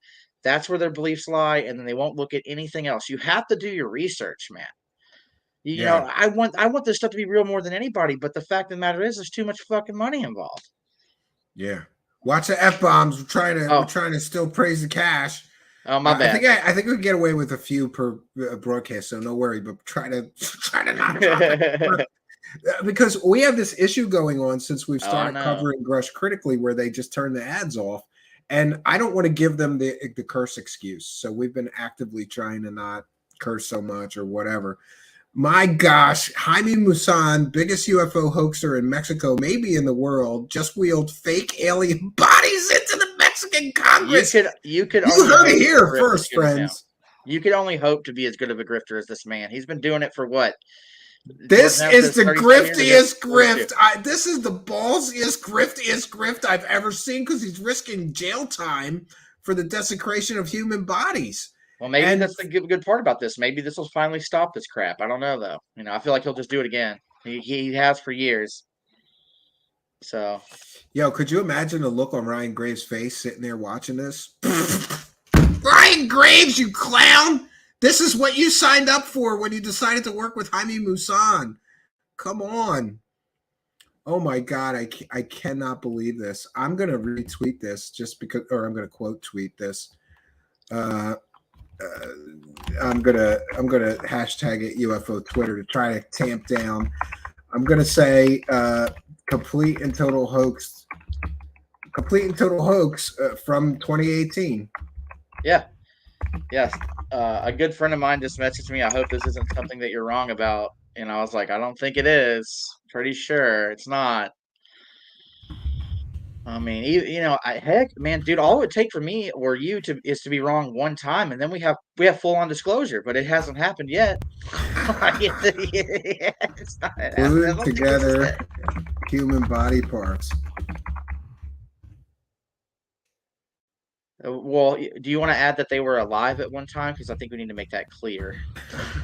Like human body parts were alive at one time. My God, not scientific aliens. studies show human body parts. So modified to make the scam work. That's all we could do. Heck of a grift, man. Heck of a grift. Geez, that is a ballsy grift. Oh, we got another view of it. We got a better view of it. Oh Lord. Oh, we can hear this one. Hold on. Am I sharing the right thing? Let me see. Oh yeah, I am. Okay. And we thank Jess Go Kicks Rocks. This is the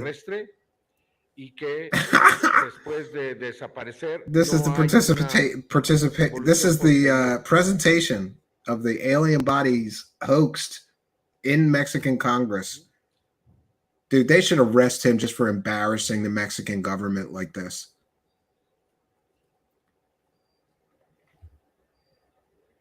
And that's probably children's body parts in that one. Look at that. You know it is. And you can literally see the paper mache from here. It's a joke, dude. Yeah, and what if that was like your son or daughter that died? I know this is this could be hundreds or thousands of year old body parts, considering It's they still were related taking, to you. Probably related to everybody. Then at they that were point, stealing from archaeological sites, so it could be thousands of years old. But like, I don't know about you, Shane, but like, I object. Even when I'm in a museum and I see a mummy, I feel bad for that person. Yeah, Like, just keep them in the ground, man. yeah, tens of thousands of people are walking by them, gawking at them. How you rest in peace if you're a dead person? You know, like, we should have more respect for human remains. There should be these grifters have no line. They're willing to use human remains to grift for alien dollars. This is crazy.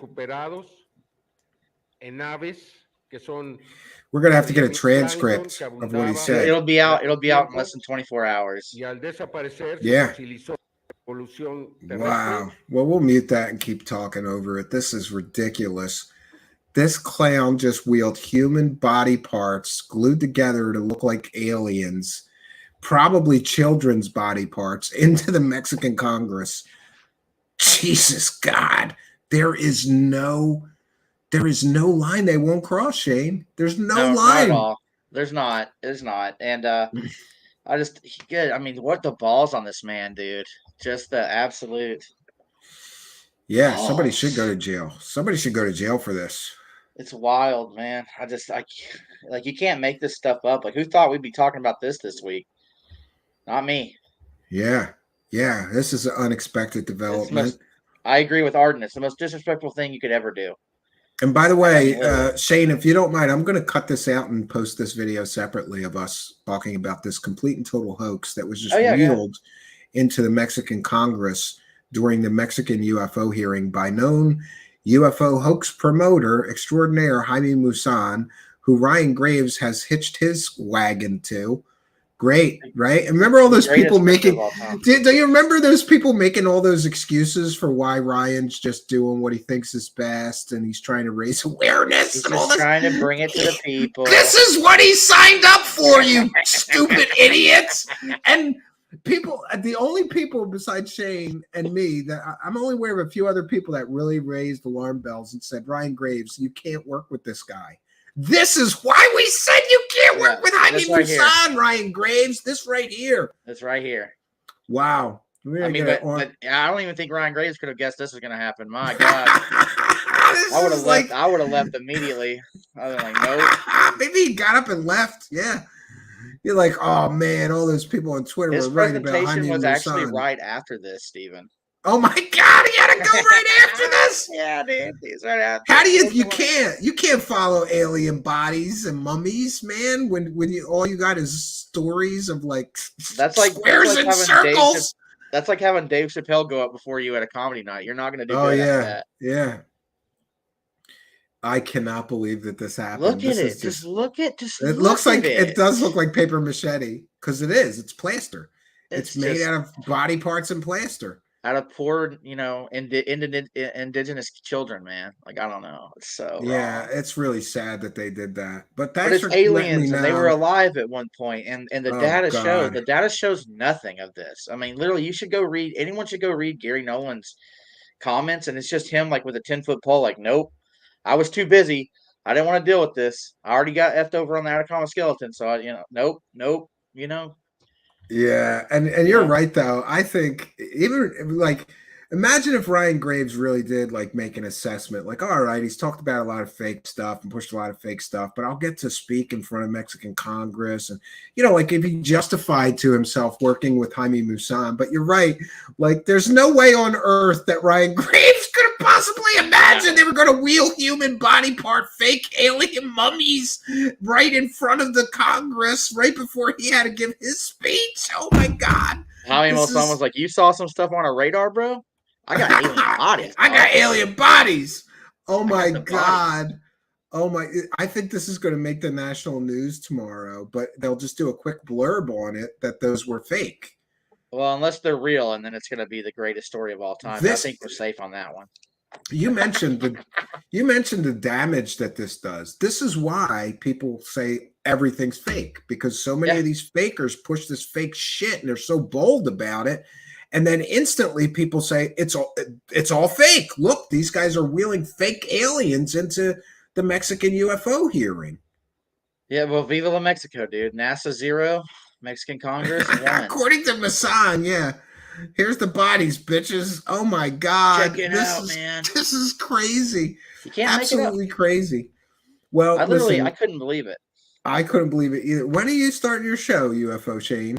Well, I had a family member pass this week, and I was going I'm to do it sorry to hear yesterday. that. Yeah. But so I've been a little depressed because she was real close to me. But it'll be sometime this weekend, probably.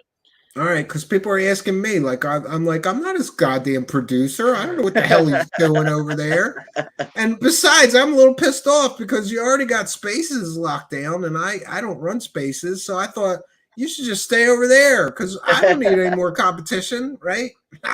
You know who also said that? No, I think honestly, I bust your balls, but I think that you're going to do a really good show and a valuable community service. Also helping separate fact from fiction here, and there needs to be more skeptical voices that are going to call it like it is, and you have that ability, so I'm glad that you're doing a show. Well, it's like I said best earlier, of luck to you. Thank you. I just want to say this, like I said earlier, when someone asked me about what I thought about the NASA report or with Grusch, and I said, look, I mean, that's all well and good, but we've already had 80 years of no evidence. Is it so much to ask that before I die, or, we've already had tons of generations that we see, if this is real, we see some real actual evidence. Is that too much to ask? So the next person because I've been hearing about other whistleblowers, they better come out with a piece of the Roswell craft with hieroglyphics on it, or some memory metal, or something, or I'm just going to write it off every time. So, what's up, Panda? Yeah, I think you got thanked in that documentary we just covered, Red Panda. You should tell me why they were thanking you. He's friends with Jesse Michaels. Oh, okay. You should tell him that he needs to get somebody a little more skeptical. But I get it that you're his friend. Maybe you won't. But thank you for your kindness, generosity, and support. Red Painted Koala drops in here once in a while, throws a couple bucks in our hat, and we thank Red Panda Koala for that. I was trying to be fair to him, Red Panda Koala, but what we got in that documentary interview was 2 hours of speculation and regurgitated old stories that proved nothing about what Grusch has claimed. Did you know, UFO Shane, we are now officially up to 100 days since Grusch made his original claims, and we still haven't gotten a single shred of any evidence from him of any of his claims, no proof whatsoever. Well, I thought it was within 90 days though, right? So we're just extending it out, or yeah, I don't know. We're at 100 days now, so I'm curious. How long will it be before even the true believers get bored and say he doesn't have the evidence that he claimed he had at the beginning of this 100 days? The year 2135. Really? They're going to wait that long? Yeah, somebody joked this guy's going to be on Finding Bigfoot this new season coming up. Like, it's coming. It's coming. He's got to go full on grift, right? Like everyone's got these foundations going on right now, and I've always complained about how many conventions there are, and it's just getting to the point where it's getting a little much. Like it's like Nick Pope was like, "We're going to be live 6 times this month." I'm like, 6? You have to do 6? You need to do 6 of them, bro? Like 6? Yeah. He was like, yeah. Like he told me, like, yeah. I was like, and Red Panda, I would have a respectful conversation. Here's what I'll say about Jesse Michaels. He appears to be extremely well-read and educated on many subjects, but I think his problem is the same criticism I have about many people. They just read something and therefore they believe it because they read it somewhere or they heard it.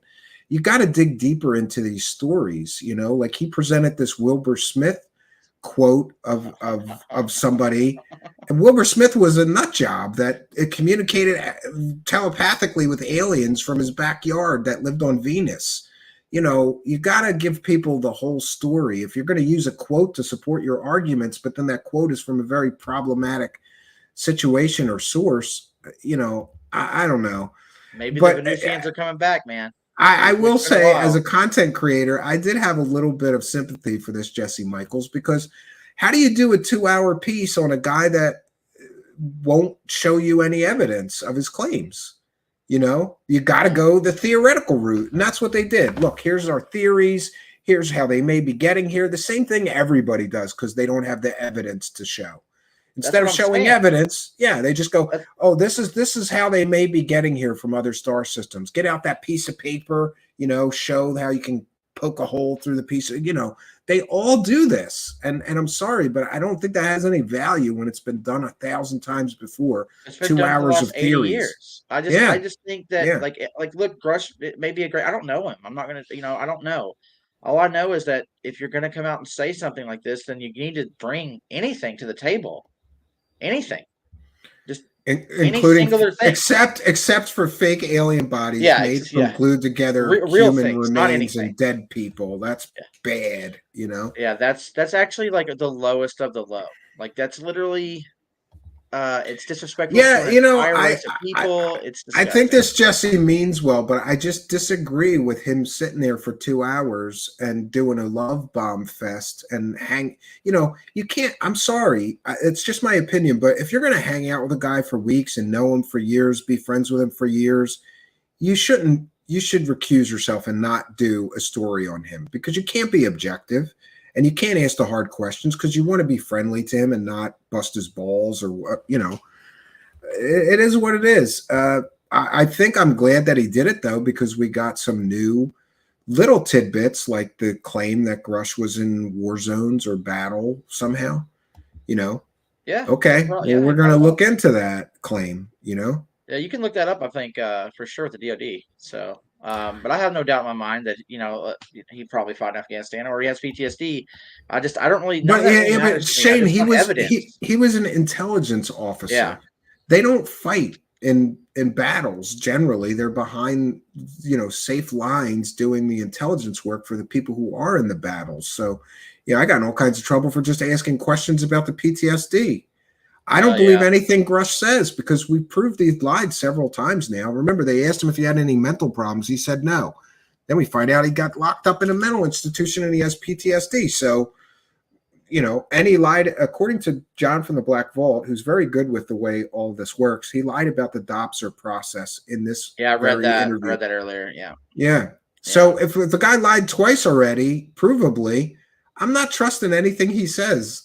I want evidence and proof of every statement made. Yeah, it can't be too much to ask for just like all these people have seen all these things. Just show me anything, one thing, just one. I mean, any of us need. Could be a fishing expedition. Yeah, yeah. Well, we've been here for just about 3 hours. I appreciate you bringing this to my attention so we can include it tonight. Maybe we'll talk about it more tomorrow if we get some more information. But thank you, UFO Shane, because this is an unbelievable story. Mexican UFO hearing and a known UFO hoaxer brings in fake alien bodies made from human body parts. Incredible. Disgraced archaeological dig sites. Proven to be false. More than 5 years or 5 years ago. That's a joke. Well, all you have to know is that the story originated on Gaia to know it's fake. Gaia is the home of everything fake. You know, reptilian aliens, Corey Good, David Wilcock, it all comes from Gaia. Yep. Yeah. Yeah. I don't watch Gaia. No. Well, good luck with your new show. I hope you won't be a stranger. Come back again. Nice disguise there, secret agent man. Gotta protect myself. All right. You have a good night. There we go. Surprise guest, UFO Shane of Twitter Spaces fame. Hey, that rhymes. UFO Shane of Twitter Spaces fame. All right. Listen, we have done our due diligence, friends. We're almost at 3 hours. We made it through the Grusch story, and we gave you a little bonus story here. I, for one, think it's incredibly despicable to use human remains to sell a scam. And that's exactly what Jaime Maussan did with Gaia TV and this proven scam artist that discovered the bodies. The person that discovered the bodies is a proven scam artist. Great. And by the way, he's a fake scientist, not a real scientist from the best of my recollection. So there's that. Yeah. Unbelievable that Jaime Maussan would wheel completely and totally fake aliens into the Mexican UFO hearing with Ryan Graves going right after him with his speech. This, Ryan Graves, is why you should listen to people when they strongly caution you not to work with a known UFO hoax promoter. Because how foolish do you look now that you were at that same event working with Jaime Maussan, doing your presentation directly after his fake alien bodies made out of glued together body parts doesn't look good, friends.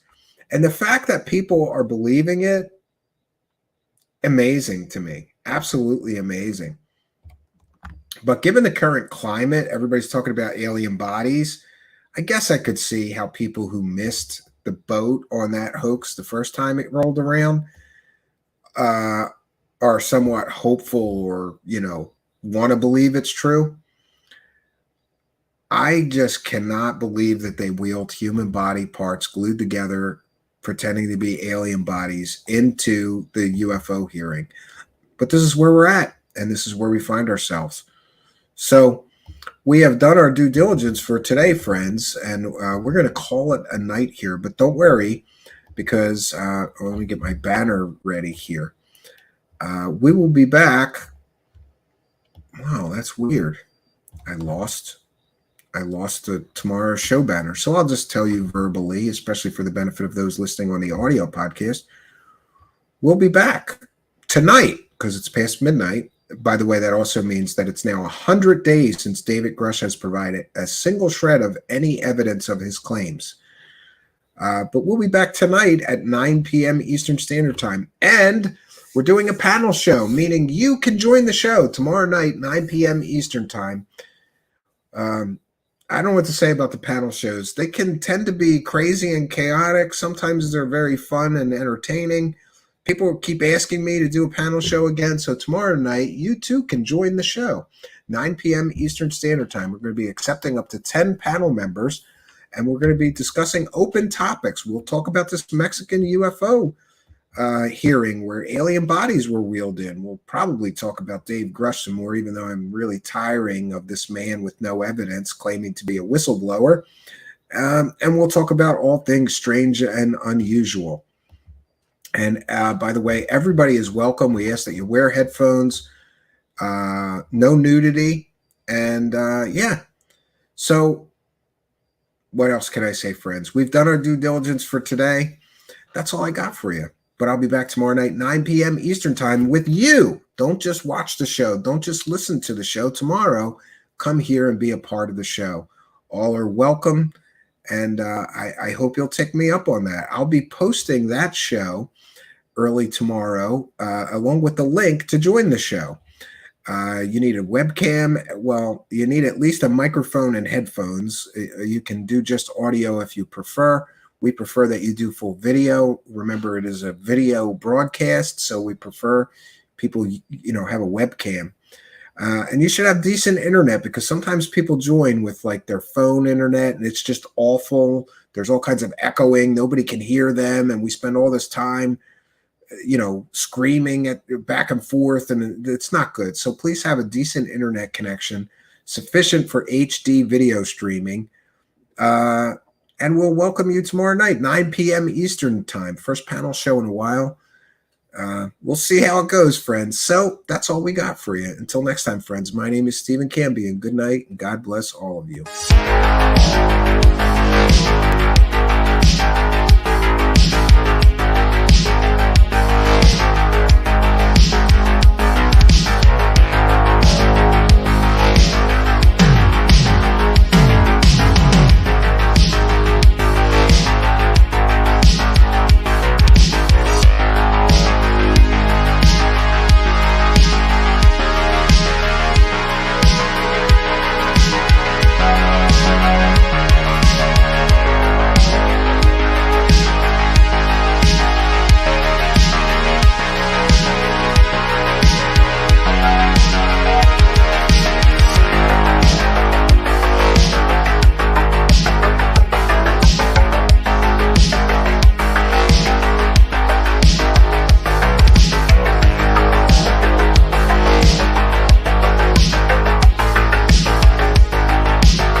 you.